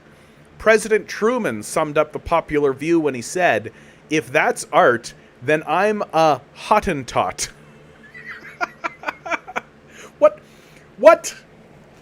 What the fuck, Truman? What is a Hottentot? What are you talking about? Thanks. Whatever this person is. What are you talking about? What is a quickie person? Traditionally nomadic, pastoralist, indigenous population of South Africa.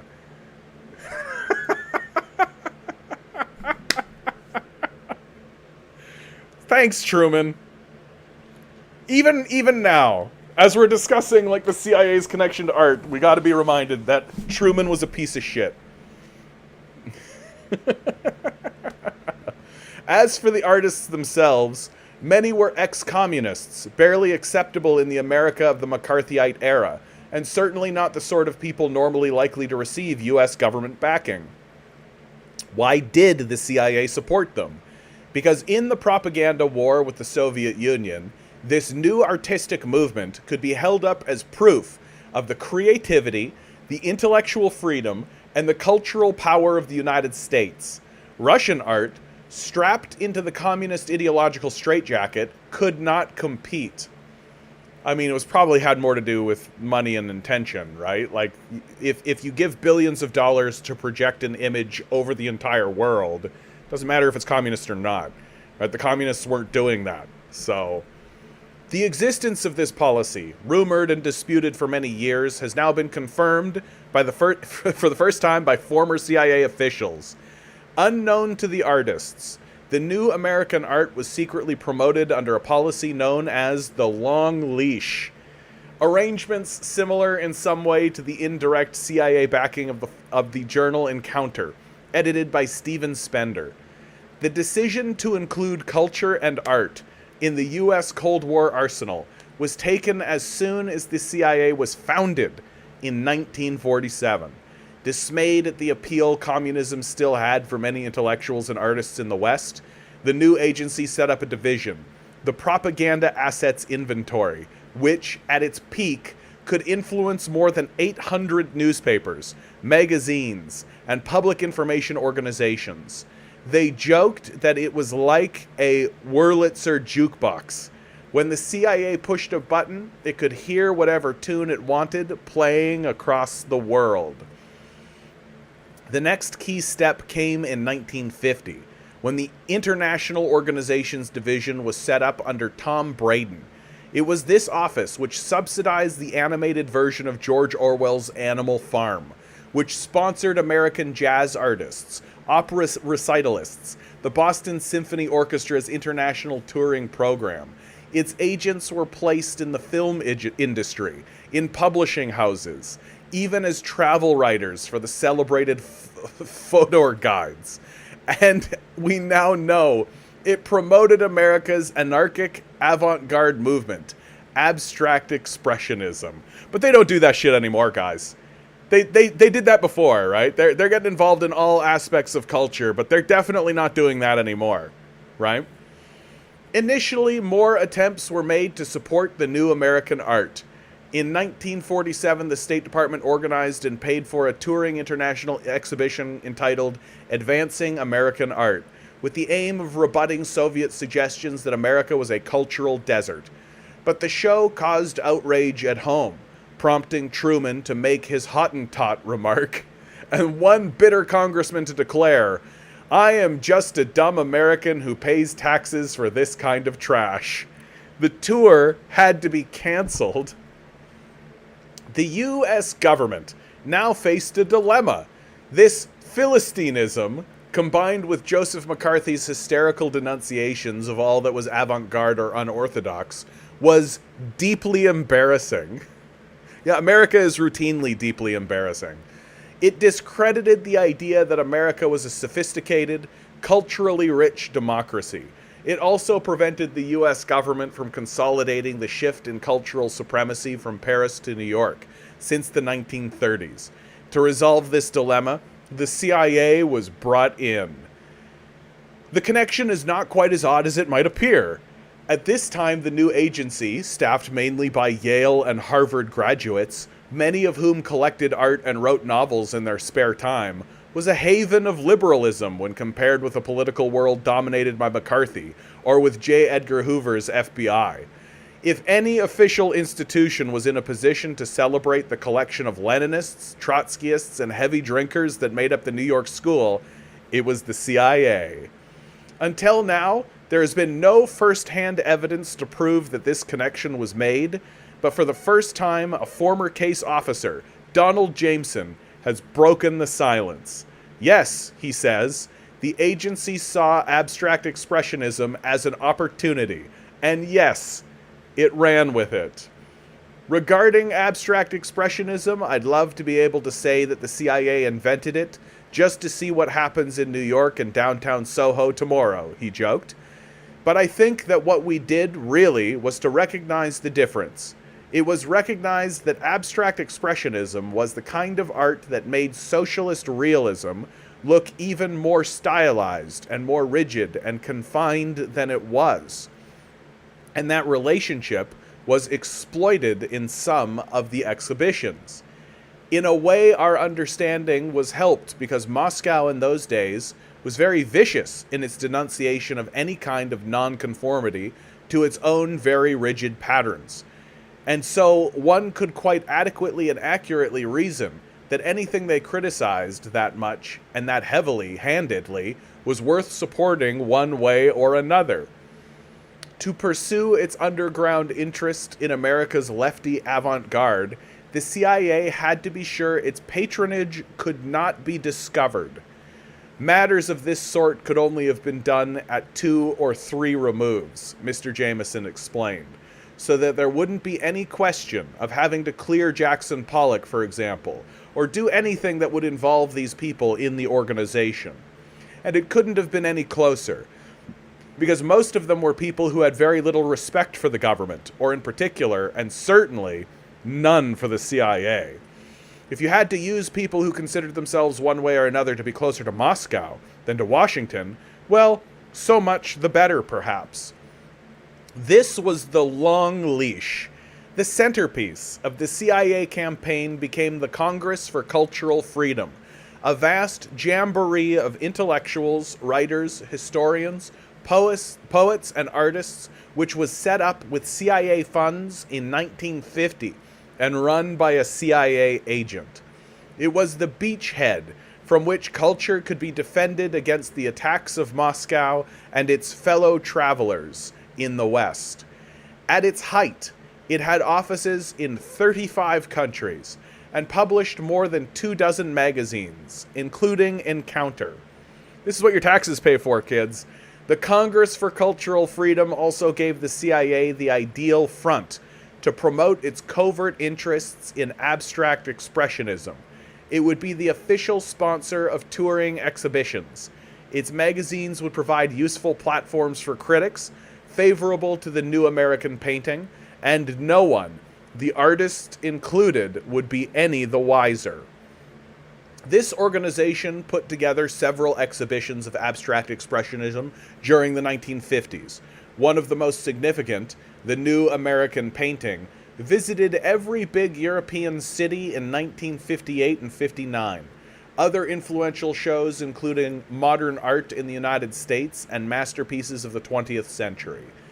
Because abstract expressionism was expensive to move around and exhibit, millionaires and museums were called into play.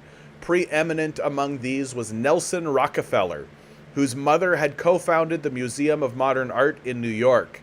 As president of what he called Mummy's Museum, Rockefeller was one of the biggest backings of abstract expressionism, which he called free enterprise painting. His museum was contracted to the Congress for Cultural Freedom to organize and curate most of its important art shows. The museum was also linked to the CIA by several other bridges. William Paley, the president of CBS Broadcasting and a founding father of the CIA, sat on the members' board of the museum's international program. John Hay Whitney, who had served in the agency's wartime predecessor, the OSS, was its chairman, and Tom Braden, first chief of the CIA's International Organizations Division, was executive secretary of the museum in 1949.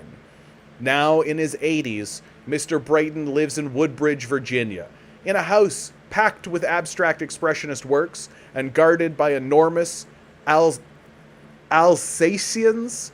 He explains the purpose of the IOD. We wanted to unite all the people who were writers, who were musicians, who were artists, to demonstrate that the West and the United States was devoted to freedom of expression and to intellectual achievement, without any rigid barriers as to what you must write, and what you must say, and what you must do, and what you must paint, which was what was going on in the Soviet Union. Yeah, of course, the McCarthy era meant that what type of artist didn't get to be involved in this?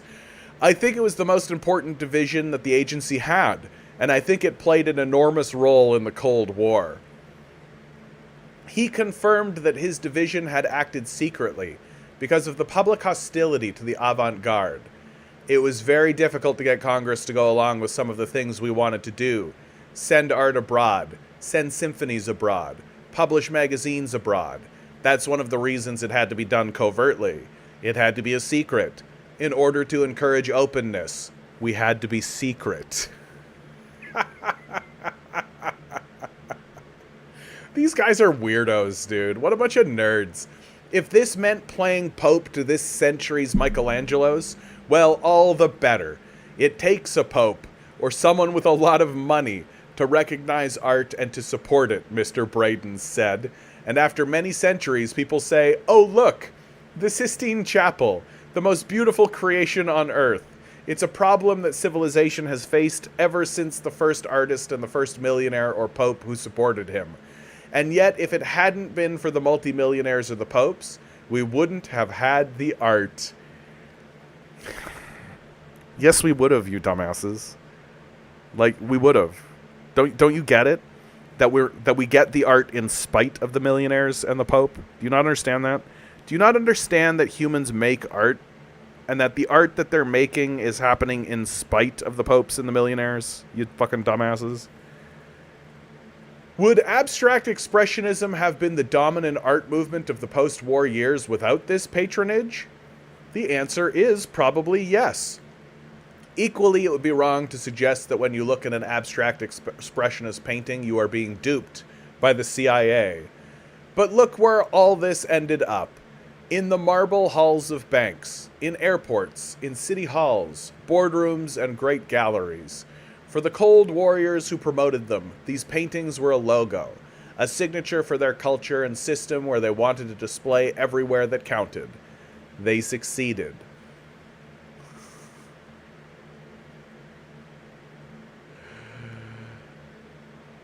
The full story of the CIA and modern art is told in Hidden Hands on Channel 4 next Sunday at 8 p.m. Blah, blah, blah.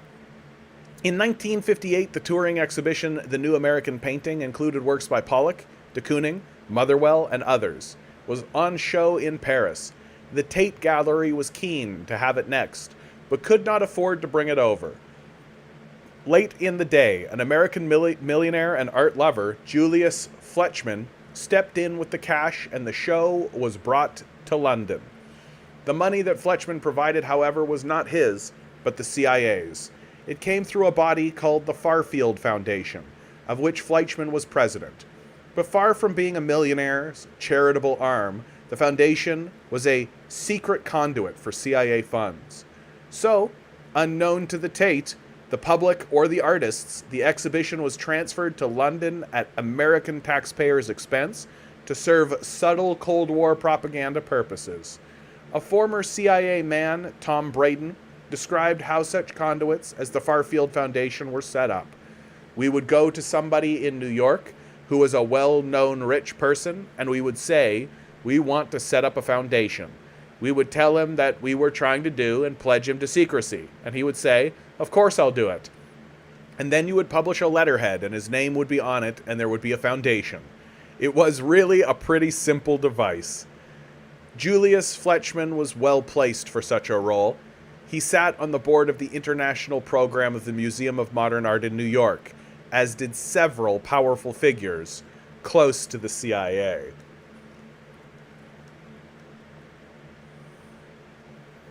The thing that gets me about this particular story is, like, you don't really think about, like really? Paintings? Like, modern art? Really? Paintings? Like, if this is the depth that they're willing to go to, if this is where they're willing to go, and this was published, like, geez Louise, this was published, like, 30 years ago. This was published in 1995, right? This is a story from The Independent from 1995. So we've known this for 30 years. And so this idea that the CIA is not, like, intrinsically involved in every aspect of Western media, of course they are. Like, they absolutely are. If they're willing to get involved in literal paintings, of course they're getting involved with Disney. Of course they're getting involved in all the shit you watch, right? Kevin, good to see you.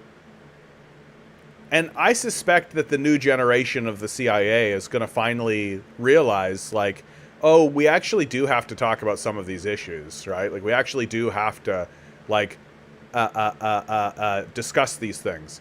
Because they need to manufacture consent, and they need to manage the decline, right?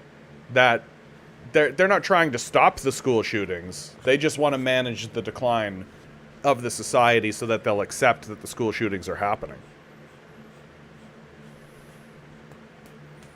June writes, when asked by a Senate committee why he had donated hundreds of thousands of dollars to public officials, Nelson Rockefeller replied, sharing has always been a part of my upbringing. These people are total psychos, eh? Like, that's the thing about all these guys. Like, they're just, like, if sharing was part of your upbringing, my man, why aren't you a communist? Like, why aren't you trying to actually share and help people? Like, it's just so obvious that these guys are total frauds. And I just don't know how it got this bad. Like, how did it get to this point where people are, like, literally simping for a billionaire class that has been, like, destroying them for years and has been, like, saying it out loud right in front of your face? Like, how did it get to this point where the public is straight up just like, oh, Daddy Elon, we love you, Daddy Elon.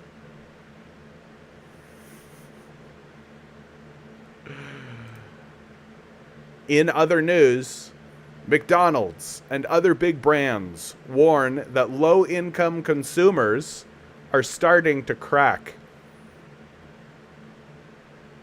Some of America's best-known corporations are saying their consumers are being pinched by inflation as prices continue rising. Inflation has dominated corporate America's discourse over the past 3 years, following the pandemic-induced easing of monetary policy, giving a bunch of money to rich people, and trillions of dollars of COVID relief. Notice how there's just literally no mention of the mass transfer of wealth that happened over that period of time. Literally $3 trillion was transferred from the working class into the hands of the billionaire class, and just no mention of it whatsoever. Though the pace of price growth has cooled since the Federal Reserve began raising interest rates in early 2022, consumers are still feeling the squeeze, and often tightening purse strings as costs continue climbing. It is clear that broad-based consumer pressures persist around the world. Right, because it's your strategy, you guys. Like, do you capitalists not understand that what you're doing is a strategy of extraction and abandonment? Do you not get that? Right? Because that's what you're doing. Right? Do you not understand that that's what your whole thing is? That, like, you shouldn't be complaining that, like, oh, people can't afford our products anymore. That's your goal. Your goal is to extract as much wealth from that section from that neighborhood as you possibly can. And the moment the neighborhood doesn't have any wealth left because you've extracted it, you leave. Right? That's what you do. And you say that you do that. So do it. And stop bitching at us. CEO Chris Kempczynski said on the fast food chain's earnings call early Tuesday, consumers continue to be even more discriminating with every dollar that they spend, as they face elevated prices in their day-to-day spending. Sticky inflation has created a dark cloud over how everyday Americans perceive the health of the economy. Consumer confidence in April hit its lowest level since mid-2022, as high prices remained top of mind, according to data released Tuesday by the Conference Board. Worker pay has continued rising, as evidenced by first quarter employment cost statistics released Tuesday, but so, too, have prices paid by the typical consumer, biting into the extra income from those higher wages. To be sure, the rate of inflation has fallen significantly. The Consumer Price Index, a broad basket of goods and services, rose at an annual rate of 3.5 in March, compared with the same month a year ago. That's far below the 40-year high of 9.1% seen in the mid-2022, but remains above the 2% goal set by the Feds, whose officials have pointed to stubborn inflation as the reason for keeping interest rates higher. And that tenacious 3.5 annual growth is souring economic sentiment, souring economic sentiment. Even after a period of runaway inflation, prices don't actually fall. That's a problem for McDonald's and a host of other firms serving customers who are feeling sticker shocks. At McDonald's, that was evidenced by same-store sale growth coming in slightly below Wall Street expectations. Kempczynski said that the Chicago-based company must be laser-focused on affordability to bring in diners as prices push away low-income consumers. Like, the McDonald's food is shitty, right? And if you go to a McDonald's and you buy their shitty McDonald's food, it ends up being as expensive as other places, right? Like you go to any other burger establishment or any establishment that serves burgers and you get a superior product and it costs the same. Maybe it is a little slower to get to you because you got to sit at the table. But you go to a McDonald's and you order their shit and it's garbage. Like it's the bottom low. They might as well just give you like a goulash called like a. They might as well just take a sugar, salt, and fat combination and just put it in a milkshake and just shove it into your face. Because you get the same experience. You get the same quality of eating the food, right? just inject it directly into my bloodstream, okay? Like, Jesus. But the cost is just the same. So why would I ever go, right? Your food is terrible. Executives at 3M, the maker of Scotch tape and Post-it notes, also reported saying it's seeing continued softness in consumer discretionary spending. No shit. Like, it's like these guys have woken up and been like, oh, wow, if we impoverish everybody, they can't buy stuff. Newell Brands CEO Chris Peterson on April 26th joined the chorus of executives, pointing to inflation as the main force bedeviling their businesses. It's just like, these guys are waking up and being like, wait a minute, is capitalism a snake that eats its own tail? Though the owner of Coleman and Rubbermaid Products exceeded analyst forecasts for the first 3 months of the year, the company issued soft guidance for current quarter earnings and said revenue is likely to decline. Oh, no shit. Turns out if you impoverish everybody, you end up with a declining revenue. The categories we compete in remain under pressure, with consumers continuing to carefully manage their discretionary spending as the cumulative impact of inflation on food, energy, and housing costs has outpaced wage growth, Peterson said. But not all consumer-facing companies are feeling the heat. Colgate-Palmolive CEO Noel Wallace said on April 26th that volume growth has largely returned as inflation became more benign and as prices started to stabilize. At Coca-Cola, management has seen a greater emphasis on value, saying the purchasing power of lower-income consumers has taken a hit. Still, executives say on the soft drink maker's earnings call Tuesday morning that the American consumer across income strata remains in good shape. So, if you're a shitty drink company that makes poison to sell to people, you're good, right? You're good. And anything that's just got sugar in it.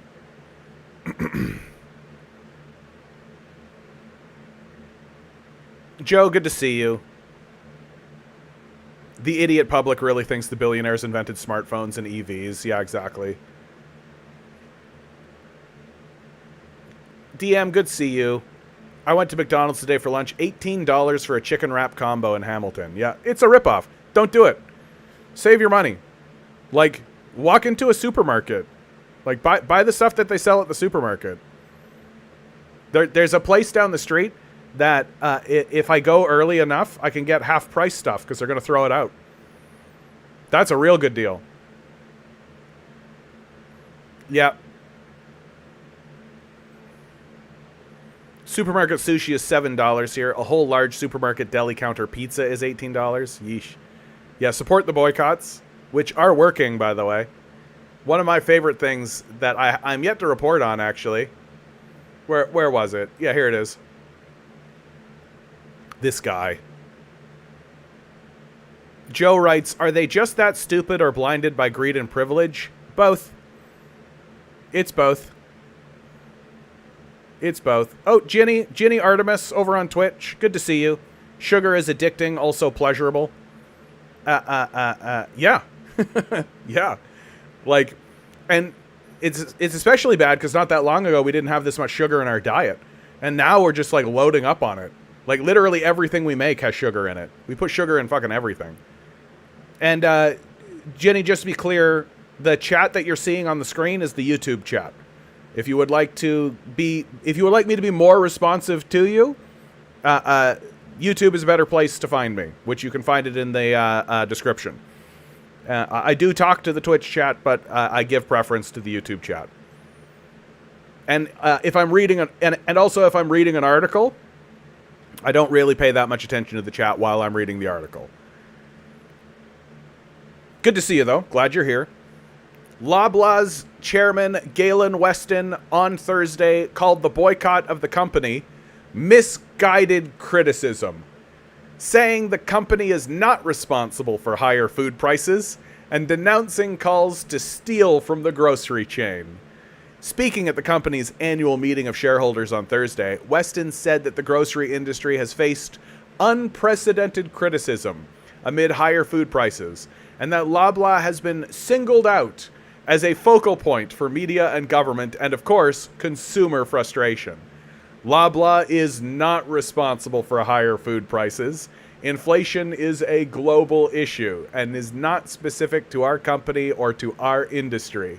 Allegations of profiteering on the back of inflation by grocers are untrue, Weston said. Unfortunately, the rhetoric continues, even though it's not true. A national, month-long boycott of Loblaw began on Wednesday. The grassroots effort, which started on a Reddit group called Loblaws is Out of Control, includes a demand for a 15% reduction in pricing. Yeah, we always beg for scraps, eh? It's just the best. I would love to be in the ruling class today. Boy, it would be so easy, right? Like, the ruling class back in the day had to be worried about, like, groups coming and grabbing them and putting them on a guillotine and beheading them, right? Like, they had to be worried about, like, actual action, some serious stuff. These guys are literally just, like, in a mansion getting a blowjob from a $100,000 a day hooker, being like, what? What are the peasants saying? I don't know, write a statement. Just write whatever you think I would say and send it, right? Like, they don't give a fuck. Galen Weston probably didn't even write this, right? Like these guys are so detached from reality. They're so outside the norm of what is going on, and they're unthreatened completely, right? They're completely untouched. And a big part of it is because we stand up and we go, we want to maintain the current system exactly as it is, but a 15% price reduction. We're losers. What a bunch of fucking losers. The group that's actually organizing against Galen Weston in order to do a boycott is literally like, we want pricing that's still worse than what it was before COVID. Fucking losers. I'm sorry, man. I know we're supposed to stand in solidarity with other leftists and other groups, but come on, man. Like, we should be organizing to get Galen Weston out of this whole project. He should not have control of the food distribution network at all. None of these guys should have control of the food distribution network, right? We should absolutely allow the workers to take control of these establishments. Weston pushed back on the boycott on Thursday, calling it an example of misguided criticism. The organizers demanded that we lower food prices by 15%. To put that in perspective, it equates to approximately 3 times the total earning of the company in a given year, the consequence of which would have been the end of our enterprise, the loss of over 200,000 jobs, and billions in annual investments, Weston said. Of course this is bullshit, right? Like, of course this is fucking bullshit. Their frustration is understandable, but this kind of expectation betrays a misunderstanding of what's actually driving food prices higher in this country. Which is what, bud? Which is what? Just inflation. Okay, cool. Well, what is that? Oh, it's just you raising prices. Got it. I wonder if Yahoo Finance is actually going to do reporting on what's actually going on. Or if they're just going to be stenographers for Galen Weston. Loblaw CEO Per Bank also pushed back on the boycott, highlighting that some have been encouraging people to steal from Loblaw stores. We here at the Canadian Commie, so on and so forth, you understand. Weston says those who have been promoting and even celebrating stealing were even more discouraging. Good. I hope you get discouraged. You should retire. You should be so discouraged that you sell the enterprise to your workers and retire. There's a group of people that have been relentlessly propagating a narrative that they know is false, which is true, and it is now being used to justify theft on a grand scale, which is awesome. I'm optimistic and hopeful that Canadians reject the notion outright, which I hope they don't. I hope they nationalize the enterprise and get rid of you. The cost of living pressures in Canada remain significant, but as you've heard today, Loblaw is working hard to bring more value to customers through no-name, hard discount and promotions, and pushing back on unjustified price for manufacturers, right?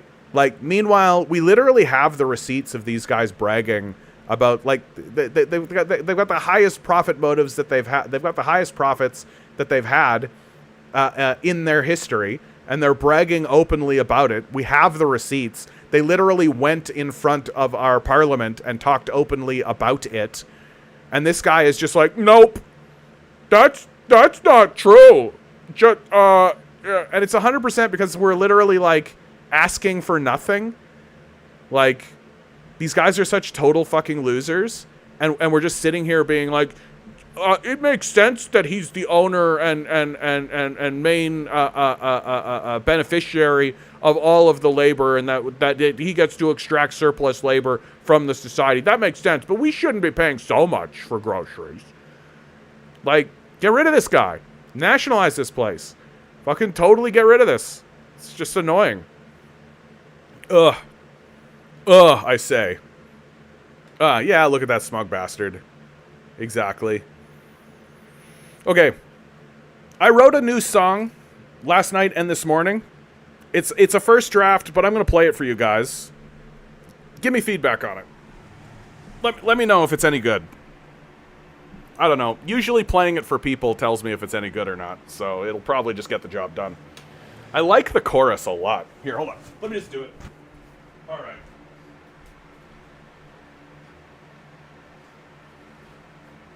Again, this is a first draft. This is a first draft.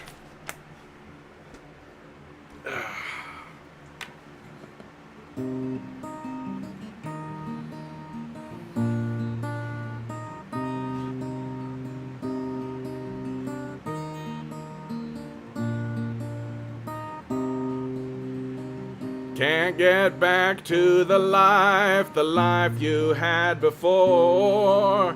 Lock me down and say goodbye, break my back against the floor. The river washes over me, I struggle not to drown. Pick my pocket anyway, hope I won't make a sound. We're on a dead man's island, our pockets full of sin. They got us killing and dying in a game they'll never win. Burn your mother's womb away so you can make a dime. Building cages from her bones won't send you back in time. Run hard from the guiding light, spill light so you can stay. Scream and cry, make children die, she'll take you anyway. We're on a dead man's island, pockets full of sin. Oh, they got us killing and dying in a game they'll never win. When they're gone, we'll scratch our heads, asked what was that about? Broken souls and wasted time we all could do without. A hopeful heart, a love's embrace, products that they can't sell. If God has any self-esteem, he'll see them burn in hell. We're on a dead man's island, pockets full of sin. They got us killing and dying in a game they cannot win. Oh, in a game they cannot win. No, it's a game they cannot win.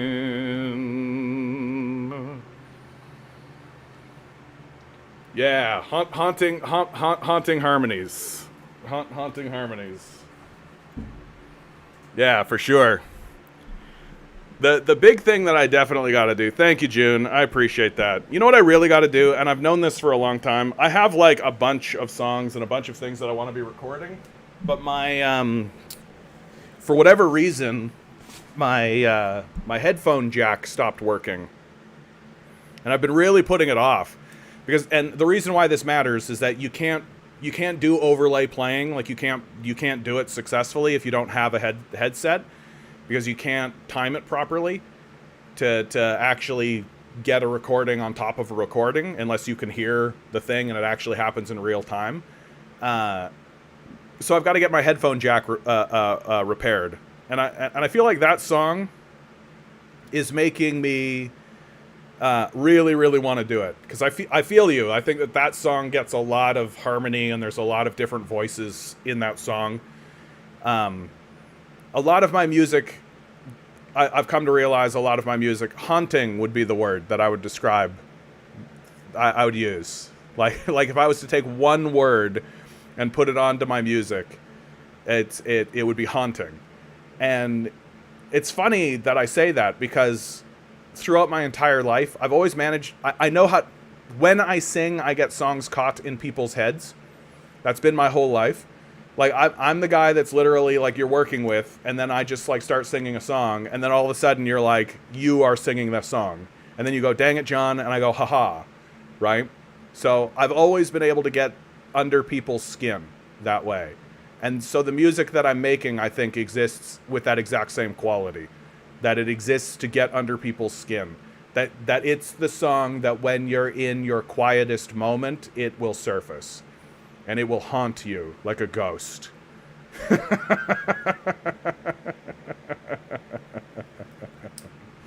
Oh, Thunder Rolls vibe. Oh, dude, I hope that that's not... I hate... You know what I hate happens and it happens all the time, right? Thank you, CH. I appreciate that. You know what happens all the time is that you make a song and you like write the song and you finish it, and then all of a sudden somebody comes along and is like, "Oh yeah, that's this guy. That's this song."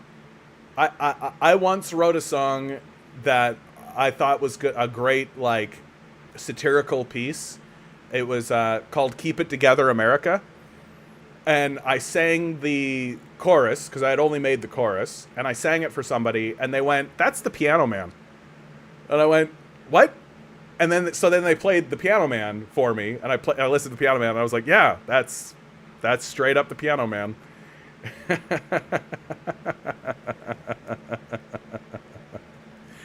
Yeah, I feel when I was writing it, I was getting a lot of Johnny Cash. Johnny Cash has a song called "Sooner or Later."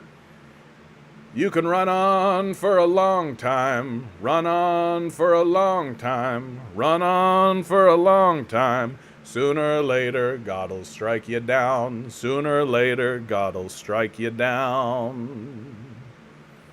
Right? Well, I mean, and CH, I think, like, there's music, there's so much music, first of all, and like, one of the negative consequences, like, there are positive and negative consequences, I think, for the existence of the internet, right? The internet, I think, is, like, we have access to all of this incredible art and incredible music all throughout time, right? But what it means is that all, like, Taylor Swift gets super popular, and that's who everybody is listening to.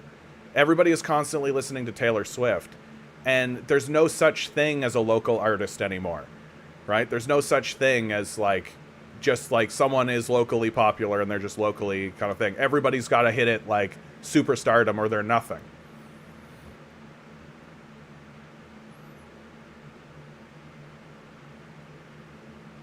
Honestly, it's kind of gothy. I'll take it. I'm a kind of gothy person. That works towards my quest to attract a beautiful goth woman. Where are you, Morticia? Wherever you are, my beautiful Morticia, I'm already dreaming of you. I got to be careful saying that kind of stuff, guys. I'll be accused of being an incel. It turns out if a man expresses his desire to be loved, he's an incel. So who knew? Crash of the Edmund Fitzgerald. Fantastic. Fantastic.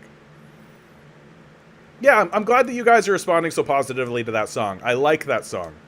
I like that song. I think that song needs more. I don't think it's good enough as a just singer-songwriter song, like just guitar and me. I think it does need something to it, but not a lot. It doesn't need a lot. So, yeah. Well, that's nice.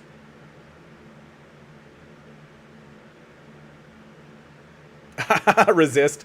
You know what? Resist, you're right. You're right. That's why I'm pro-Palestine. Right? Not enough sex. Yep. Source mainstream media. You're absolutely right, Resist. Totally correct. You know what? I figured it out. The moment I get laid, that's the moment I'll become a pro-imperialist American again. I'll have sex one time.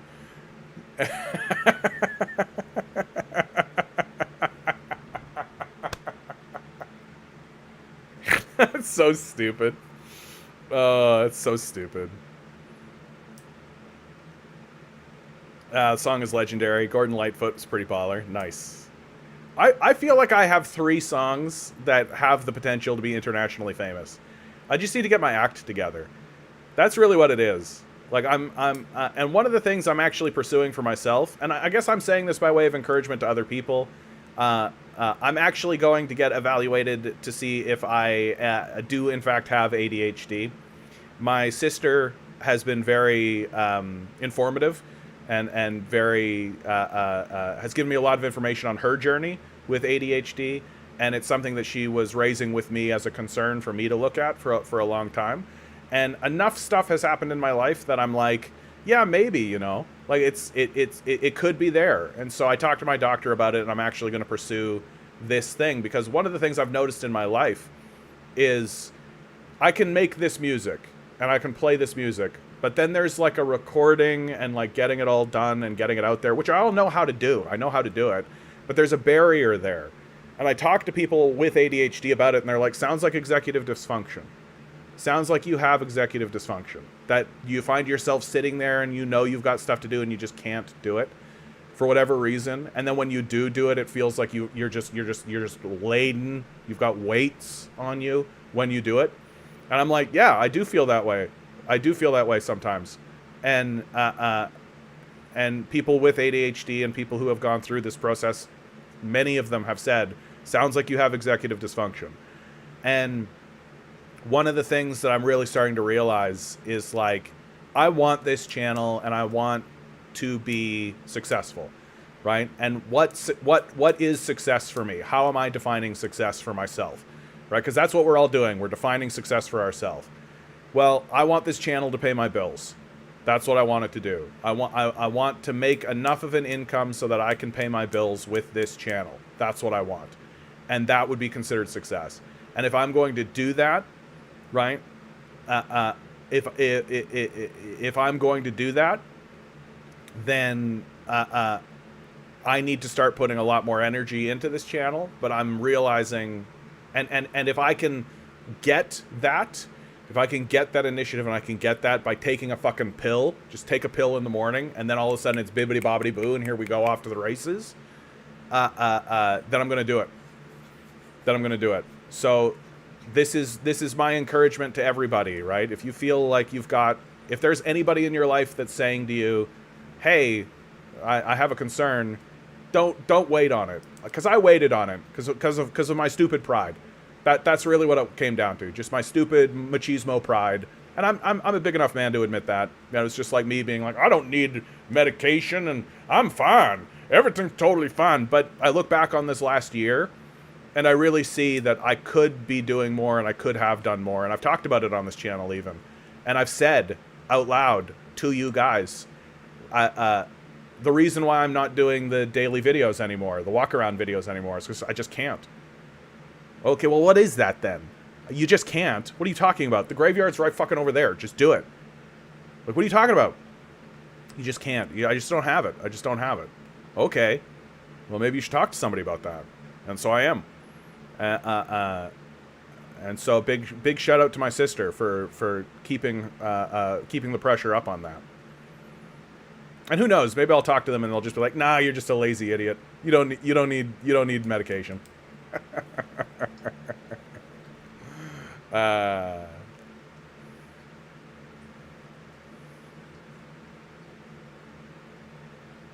Canada has produced some pretty good activist songwriters. Some of Joni Mitchell is pretty woke. Brother Down, Sam. Well, yeah, exactly. Like, where are the activist writers right now?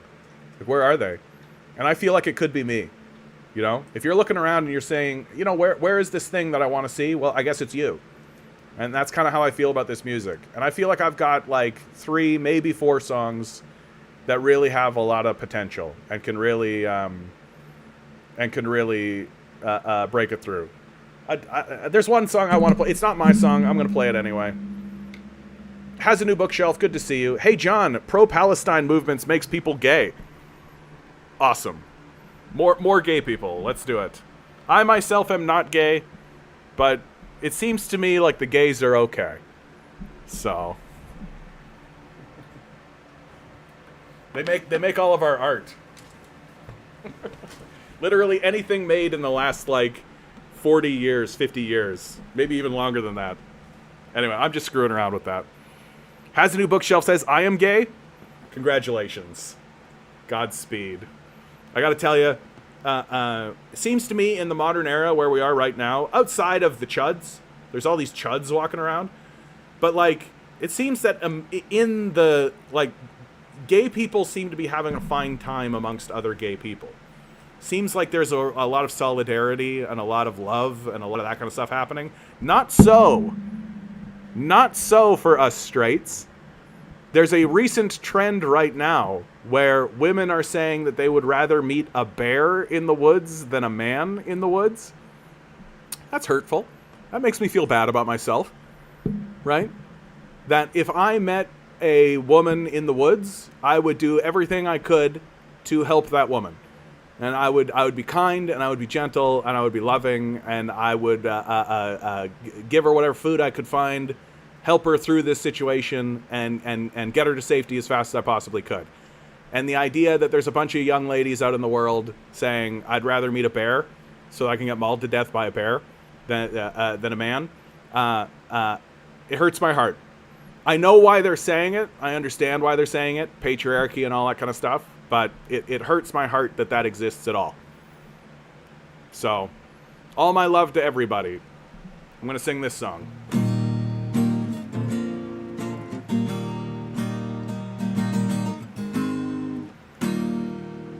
Hold on. I got to get it right. We all need some kindness in the world. We all need some kindness in the world.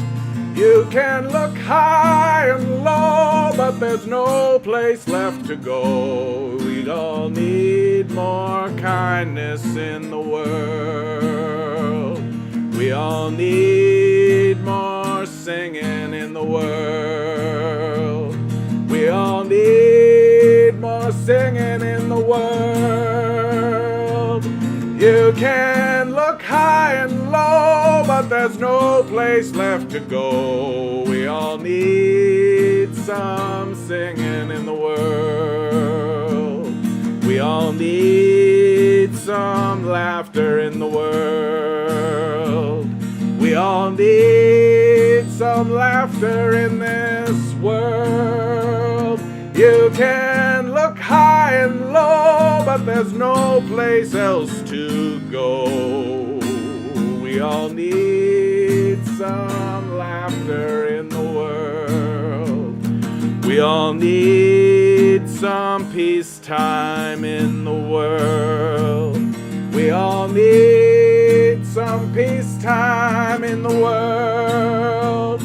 You can look high and low, but there's no place left to go. We all need some peacetime in the world. We all need some kindness in the world. We all need some kindness in the world. You can look high and low, but there's no place left to go. We all need some kindness in the world.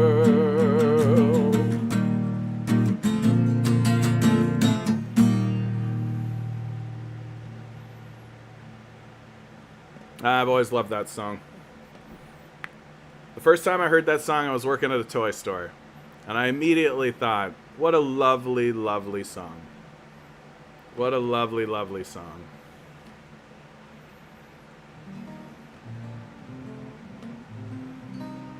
CH writes, just me, the Rogan thing was just weird. Joe was just a bro. He isn't pushed hard on any particular agenda. I mean, his anti-trans rhetoric, I think, has been fairly unhelpful and pretty harmful, honestly. Like, I respect his concern about sports, but if he was actually concerned about it on that kind of level, he would get involved on it at the level that he's supposed to get involved in on it, and not turn it into a big giant national issue. I've always said of Joe Rogan, and I think this is true, like, don't fool yourself. Like, Joe Rogan is definitely involved in high-level intelligence. Like, he literally has CIA agents on his podcast. Like, don't fool yourself. For sure, Joe Rogan has had conversations with CIA agents and with this kind of stuff. Like, there's no, he literally does it in front of you. So the idea that he doesn't have these conversations, I think, is a bit silly. But I think that they mainly exist in order to keep him away from certain voices. That's all. That it's fine to platform like Abby Martin, right? That's fine. But like, you don't want to talk to a communist. He doesn't want to talk to Richard Wolff, right, or something. And you can kind of see this in the way he operates, right? Like, he keeps saying good speech beats bad speech, but when it comes to the trans agenda, for example, has he ever spoken to a trans rights activist at any point whatsoever, right? We have somebody called the True Steel. Yeah, that's Joe Biden, all right. Looks more human than the current Joe Biden. Yeah, absolutely. And they wanted to shut him down during COVID because he had the audacity to get better. Yeah, that's true. Like, there's a complex sort of thing. Look, here's what I fundamentally think about Joe Rogan, okay? Is that he is just a product of the society that he lives in. He doesn't really have an agenda outside of just doing what he's doing. And like making a comedy club, right? Like, his love is obviously comedy and the comedy club scene, and he wants to do that, and so he's doing it. But like, people who try to peg Rogan as being on the far right, they kind of misunderstand what Rogan is, which is that he's a product of the society that he's in, and the society that he is in is extremely far right, right? So of course he's going to end up platforming people on the far right, because if he didn't, he wouldn't be able to talk to anybody. And the idea that Rogan is going to be further to the left than the vast majority of people who live in his society, I think is completely wrong-headed, right? Like, I think it's a misunderstanding of the critique that should go towards someone like Joe Rogan, right? Like, which is, if he's going to like, to me, the biggest indictment that I have of Rogan is that he's he doesn't actually believe the things he says he believes, right? Good speech beats bad speech. Okay, well, where's the trans activist? How come you're not platforming a trans activist? How come literally every single conversation this guy has with somebody, he's bringing up the trans issue over and over and over and over and over and over and over and over again? He does it, and he does it with comedians, people who are telling dick and fart jokes, who have the absolute dumbest possible takes, or if they are allies, they're not well informed, right? They don't really understand the issue that well. They just understand that trans people exist and we should allow them to exist. Why is this a big fucking national issue? And where Rogan really reveals to everybody that he is a bigot, and he is a bigot, like, it's pretty clear, is that he constantly hits this issue and not once at any moment goes, oh, I should have like a pro-trans advocate, somebody who does it for like a living, right? I should get a lawyer or something, like somebody who's actually like, or like a doctor, somebody who's working with trans people.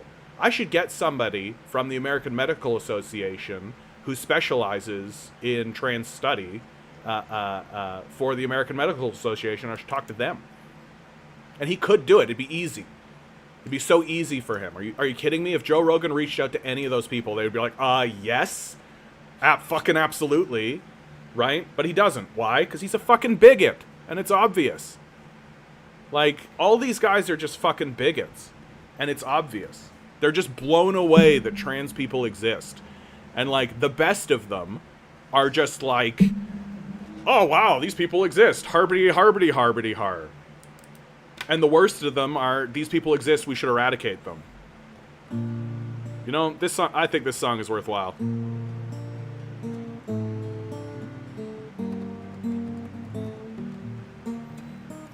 I was just a little boy when my mom and dad divorced. Through my tantrums, cried my tears, I'd keep their vows by force. Now that I'm an older man, I see it had to be this way. And my love for them, it keeps on growing each and every day. Time passed me by so swiftly, I could have been a better man. And every day I'm trying to do the best things that I can. And though they're not the people I expected they would be, well, I love them all the same. And I just want them to be free.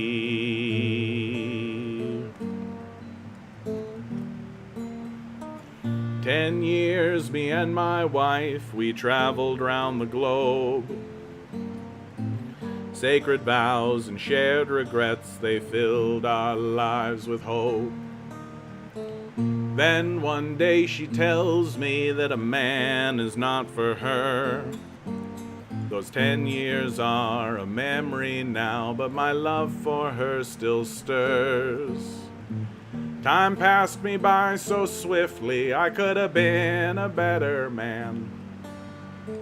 And every day I'm trying to do the best things that I can. And though she's not the person I expected she would be, well, I love her all the same. And I just want her to be free.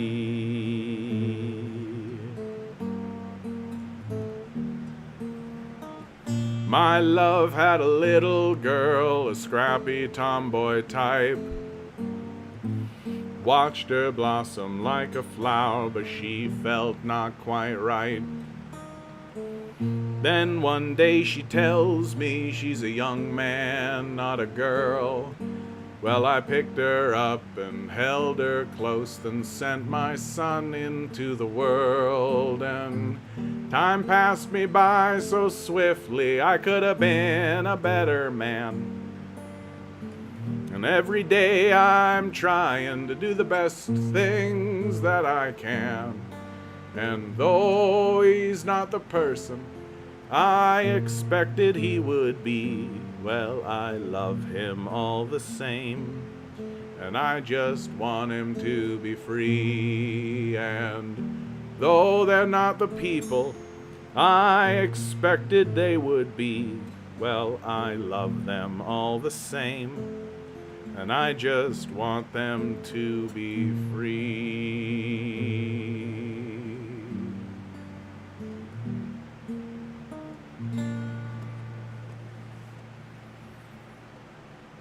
Ah, yeah.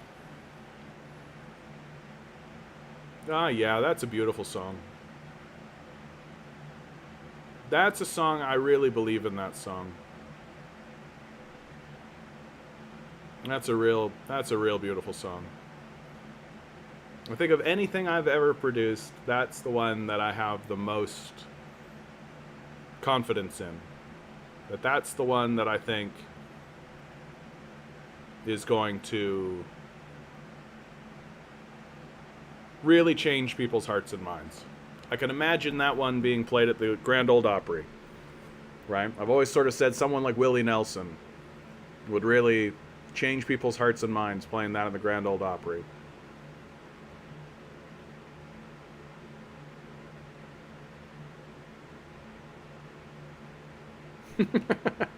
June writes, short of sitting in the dark at home and slowly pulling out my fingernails with a pair of pliers, it's difficult for me to imagine a more miserable way of spending an evening than watching Joe Rogan.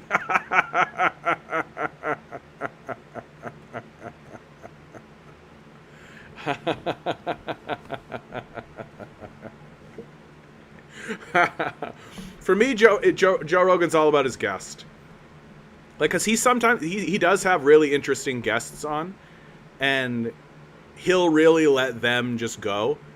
And I think that's the strength of his format. It's not him. It's the fact that he's bringing on really interesting people. And so he'll bring on, like, on my mycologist, Peter, I forget his name offhand, but just like there's a really brilliant mycologist out there who I have a really good friend who loves this mycologist. And so when I saw that Joe Rogan was talking to this guy about psychedelics and things like this, I was like, oh, that's cool. And so you listen to this guy talk on Joe Rogan. And what's great about Joe is that he'll come in and he's totally fine with asking the dumbest question possible. And sometimes you can see it. You can see it in his guests. The guests will like hear the question and be like, oh, Joe. And then they'll just answer the question. But like the episodes where it's Joe talking to some dumbass comedian, like most of the time it's just them being like, trans person, fart joke. How did they build the pyramids, bro? How did they build the pyramids? You know, those rocks are like 10,000 pounds a piece. You know, they couldn't have just pulled it up. Like, wow, they must have had some kind of ancient technology, man. I'm telling you, bro. Like, for real. Like, that's my impression of Joe Rogan. And like, hey man, what do you think about the aliens? Do you think there's aliens out there, bro? Like, and it is. It's like bros like smoking weed and getting drunk and talking about bro shit. And that I'd say is like 80% of Joe Rogan's content. And then he's got like 5% of his content is extreme far right Nazi propaganda.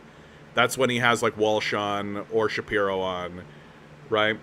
And then I would say about 15% of the time, that might be a bit aggressive even, at least 10% of the time, he's talking to somebody who's actually interesting and who's actually like got some interesting things to say. Like when Abby Martin is on his show, right? Like he's had Abby Martin on several times, and he had oh, for God's sakes, he had what's his name? Democrat Bernie Sanders. He was one of the few people that was actually platforming Bernie Sanders. And so, like, yeah, Joe Rogan is interesting because he is like this intersection of American culture, right? Play Light Up the Apocalypse. Oh, dude, you got it. That's one of the songs that I think is fading out, but I think that there is like a group of people such as yourself that really enjoying it. Let's, gotta get this fucking book organized. Organize my songbook. Organize. God, it's been so long since I played that one, dude. I wonder if I can even remember it. Oh my god. Sorry, this is the content. You guys are all tuning in to this super awesome, sweet content where I'm flipping through pages. There's Psychopath Nation. That one I think I should just rip out. Oh yeah, I love that piece. That's a good one. Oh, I should play that one for you guys, actually. I think that one's fun. But we have a request from Just Me, and so I'm going to abide by the request. So that's what I'm going to do. I'm going to play that one, and I'm going to play the one that, yeah, this one. And then we'll play, and then we'll play the, I got another country tune that I really love. Okay.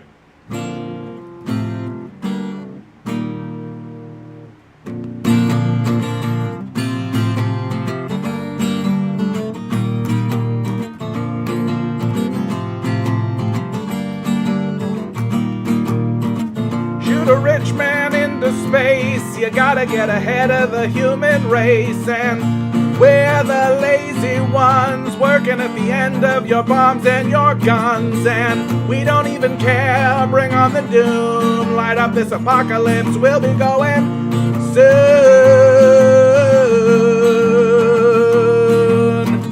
God let his chosen ones wander forever in the burning sun, and 10 times worse the fate for us, and forget him, worship the dust, 'cause we don't even care. Bring on the doom and light up this apocalypse, we'll be going soon.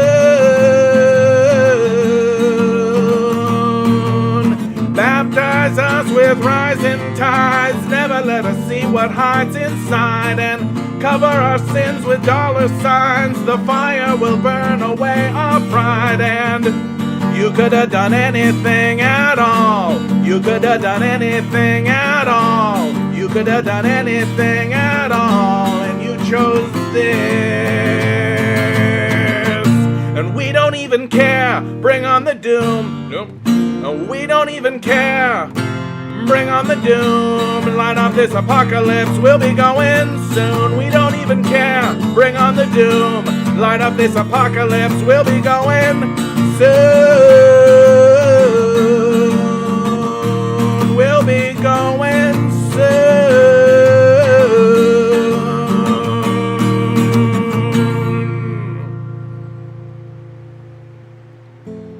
Oh yeah, there you go. This is even better than the other two. There you go. Isn't that nice? Here, let me. I got more. This is turned into a sing-along thing. I gotta bring music back into this, dude, for sure. Okay, this one I want to play because I think it's fun. Yeah, what do you think's gonna come after us? My money's on the cockroaches, you guys. My money's for sure on the cockroaches. All right.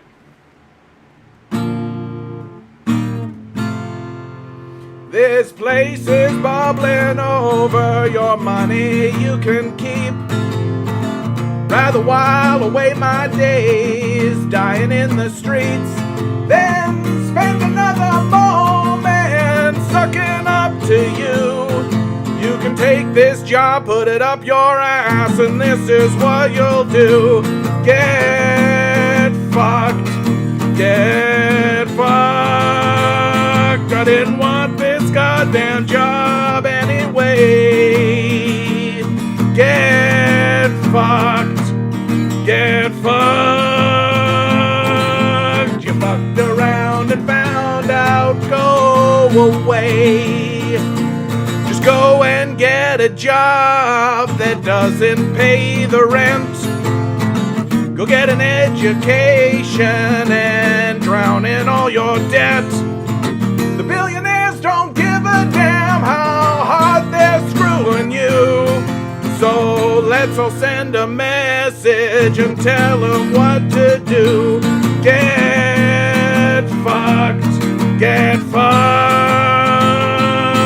I didn't want this goddamn job anyway.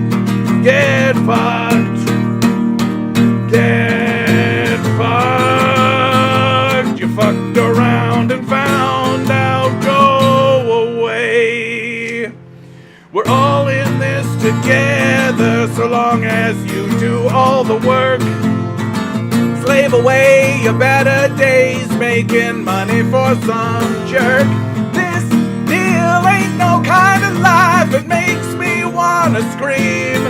Let's round these motherfuckers up and get the guillotines. Get fucked. Get fucked. I didn't want this goddamn job anyway. Get fucked.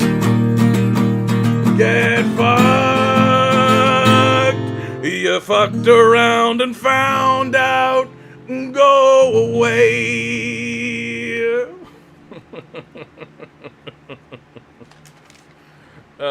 Yeah. Hold on, and Just Me mentioned this, so I'll play it too. What, you fucked around and found out, go away? Or let's round these motherfuckers up and get the guillotines.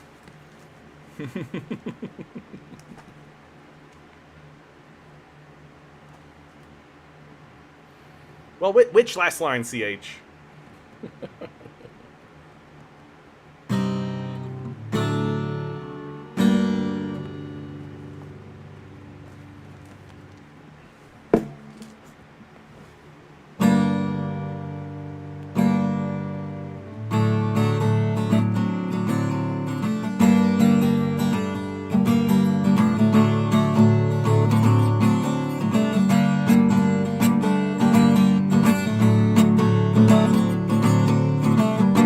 yourself out for dollar bills. Kill your children for a few cheap thrills. You got a problem, well that's too bad. You're too tired to see you've been had. Yeah, work or starve while we drop bombs. No such thing as right or wrong. We'll call you lazy while you work to death. You gotta earn yourself a moment of rest. And I won't work for a psychopath nation. No, I won't work for a psychopath nation. Burn those corpses so you can speed. Buy that garbage you don't need. You play the victim while you lose your grip. Why won't they work in the apocalypse and retreat into your stupid lies? You act confused while your children cry. Promise change but act the same, and gaslight, deflect and take no blame. And I won't work for a psychopath nation.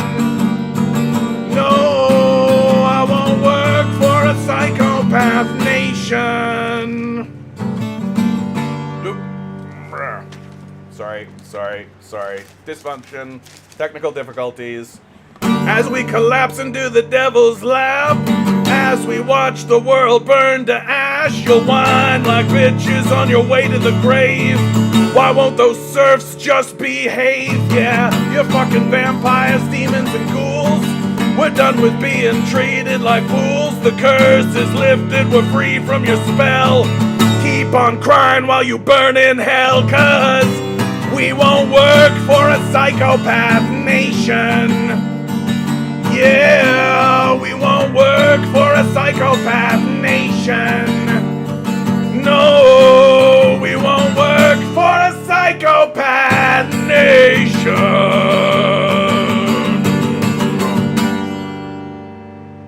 That was for you, just me.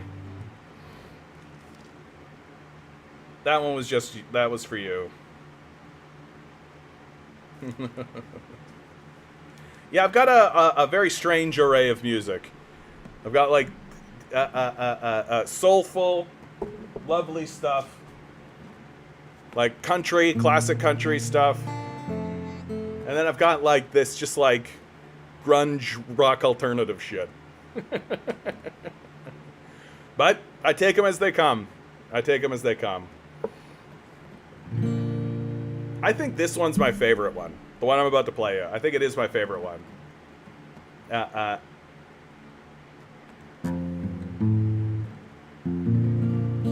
And I think it's my favorite one because it's the one that I would begin with. Like, if I was to do a set, it's what I would begin with. It's how I would present myself first. It's the first song that I would play.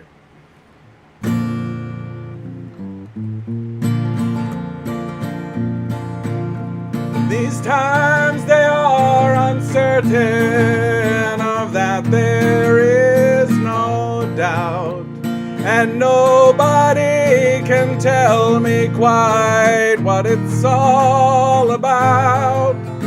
The heartbreak and the loneliness, the chaos and the fear will make even the strongest cry, I wish my ma was here.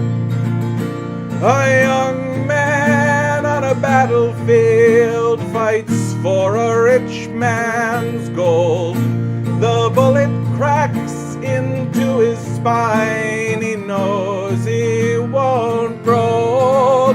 And as the tears come streaming down, at once his mind goes clear.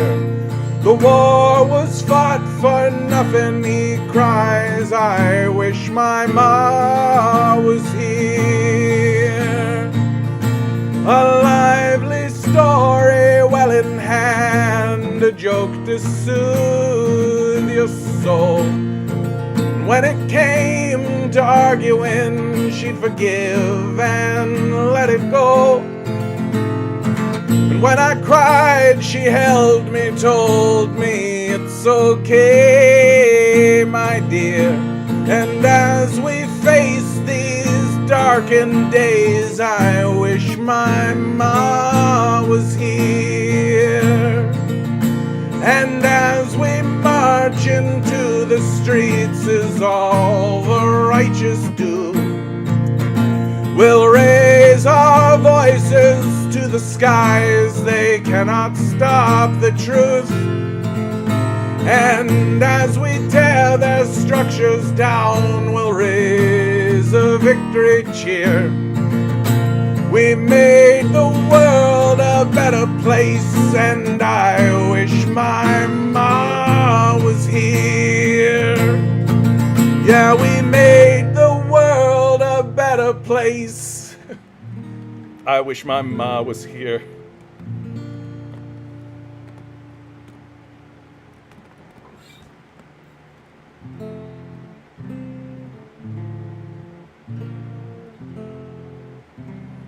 Well, that's a beautiful thing to say, CH. Thank you for sharing that, CH. That's a beautiful thing. You know what? What I love about that song, you know, I really do love that song. I think that song, I really love it because it's a blending and it's an intersection, and it intersectionalizes our desire for justice, our desire for peace, our desire to see an end to war, and our desire for love, and our desire to continue doing justice for those that came before us, for those who are yet to come.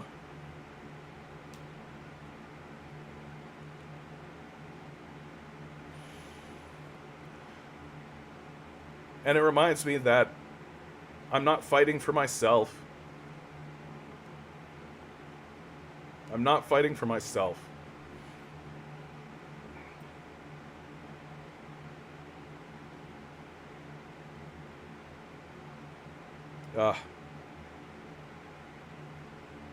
Yeah, I think I'm going to bring the sing-alongs back, man. Oh, thank you, Haley. Haley says that was a banger. Thank you, Haley. I appreciate that. That's so kind. That's so kind. I got to bring the music back. I got to bring the music back, and I got to keep it back. And I got to rededicate myself to it, because it's I think it's an important part of what I have to contribute. You know, I think it's an important part of what I have to contribute, and I gotta start committing to it. I have a lot of ideas about what to do. I could like make music videos and shit, right? Like I could make music videos about all this shit. Like there's nothing stopping me, right? But the only thing that's stopping me is myself. And I just need to do it. And of course, I feel most motivated when I'm going to end the channel. We should go out and play at the encampments. Yeah, that's not a bad idea. That's not a bad idea at all, actually. I don't have any sound equipment. I think I know where I could get some, though.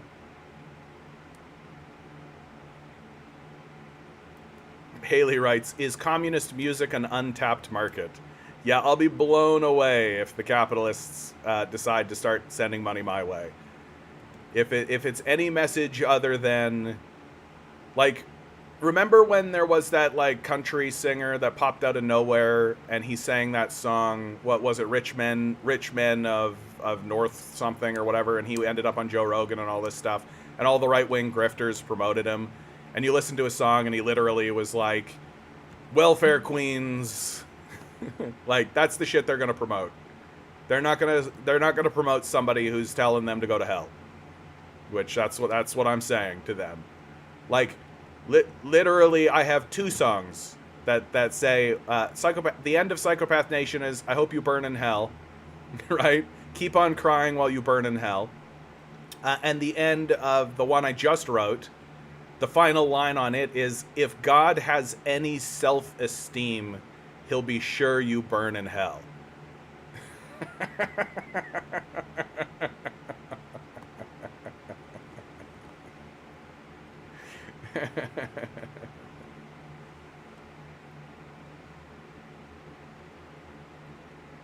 You don't need sound equipment. The U of T encampment is wary of Zios, but if you're there to play and show your Akami YouTube channel, you're good. Yeah. It's not a bad idea, dude. Like, it isn't. I just gotta, you know, just gotta do it. Like everybody else, I'm attached to the wheel. I'm attached to the wheel of capital. So the next 3 days, I'm going to be buried under the wheel of capital. Monday, though, I could go down there on Monday. Nothing's stopping me. The only thing that's stopping me is me. And that's silly. That's a stupid idea. What an interesting time we're in. What a strange and interesting time.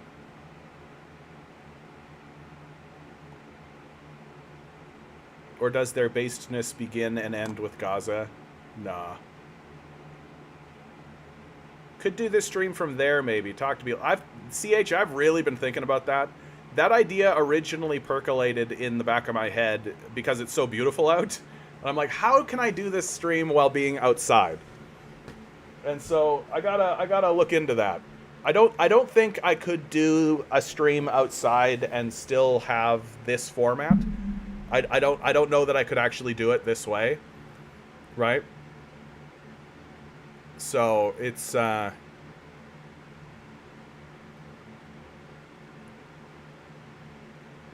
it's definitely worth investigating because like I feel like I'm restricted. I feel like I'm tied to the setup that I have at home, which was fine over winter. TikTok banned me, dude. Like, TikTok's no good. Like, I can't do lives on TikTok. I can still do like videos. I can do like little short videos. Yeah, dude, I've been banned off TikTok twice. I got full banned off TikTok once, and now I've been banned from live streaming. So it's a live stream ban. I can't do I can still do like the short videos, like 10-minute videos, but that's all I can do. Yeah, I mean, what do you expect? Like, TikTok is run by NATO agents. It sort of blows me away. Like, TikTok is run by former NATO agents, and they still can't control the thing, right? Like that tells you the true power of the public, right? That tells you the true power of the populace. That all of our advancements are happening in spite of these capitalists and not because of them. Yet the pro-pallies get knocked off over and over and over again, come back over and over. They are dedicated. Well, I mean, as soon as you recognize what's going on, right? As soon as you recognize what's actually going on, it's tough not to, right? Like, you are literally paying money to murder children overseas. Like, once you put that together, like, that's not an esoteric, difficult to understand, like, sideways connection, right? That isn't like, oh, well, there's this nebulous force kind of connection sort of thing, and it connects in over here on this sort of weird way and all this kind of stuff. And so, like, this is literally like, do you pay taxes? Congratulations, you're murdering children. Period. That in a very 1 + 1 = 2. And I know I've been saying this 1 + 1 = 2 thing a lot recently, but that's where we're getting. Like, we're getting back to kindergarten as a people. We're getting back to, like, the fundamentals and first principles. Like, that's what this conversation is actually all about. It's all about what are the first principles of our nation.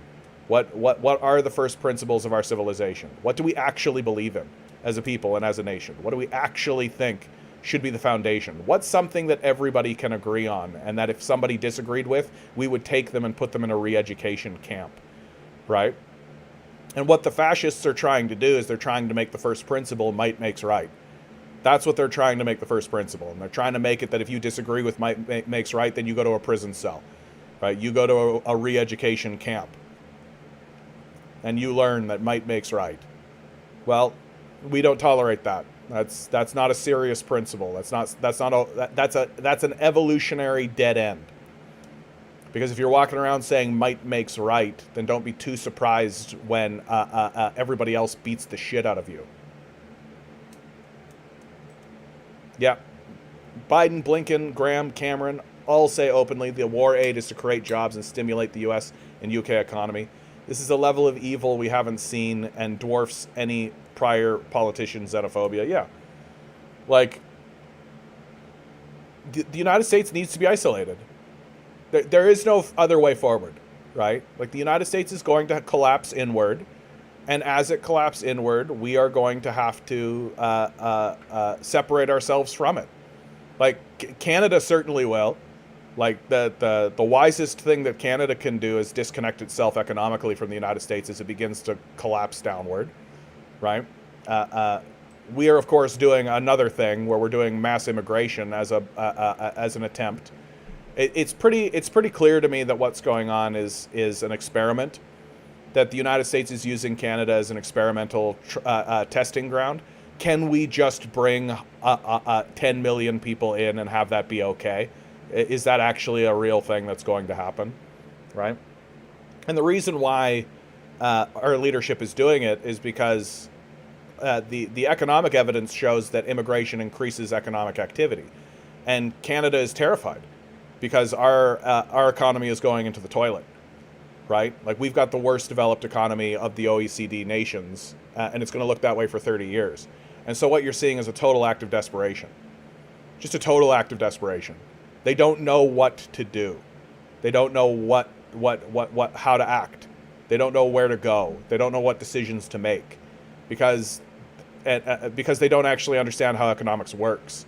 And so they're really just hoping that infusing the economy with huge amount of labor is just going to generate economic growth. And they don't understand how it works, and they don't understand why it works.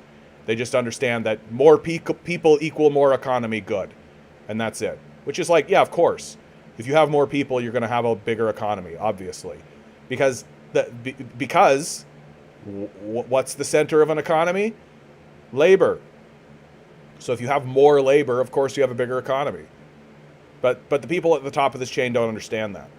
And so they're going to squander that labor, and they're going to squander a lot of that effort, and they're going to and there's going to be a lot of vulture capitalism that happens during that period of time. And there's going to be a lot of dead-endism, and what the capitalists will do is they'll point at the one guy that out of the million, right? They bring in 1 million people, there'll be one guy that opens up a shop, and that shop will do very well, and everybody will be like, oh wow, it's the true blue immigrant story. Meanwhile, like 20 to 30% of the immigrants that immigrated here will leave, right? They'll emigrate back to their country of origin, and most of the rest of them will just eke out a substandard living, right? Like, which is what we should expect, because that's usually what happens. Anyway, we've hit the 9 o'clock mark. Thank you so much for being here, guys. Please like, share, subscribe, hit the bells, hit the whistles. Consider donating a little to my Patreon. Tell people I exist. But the most important part is, tell people I exist. Absolutely. Tell your friends, tell your neighbors. There's a wonderful communist out here with a beautiful singing voice. And always remember, guys, each and every one of you is a quantum being walking around in quantum energy. These billionaires are spending hundreds of billions of dollars in the hopes that you'll never realize it.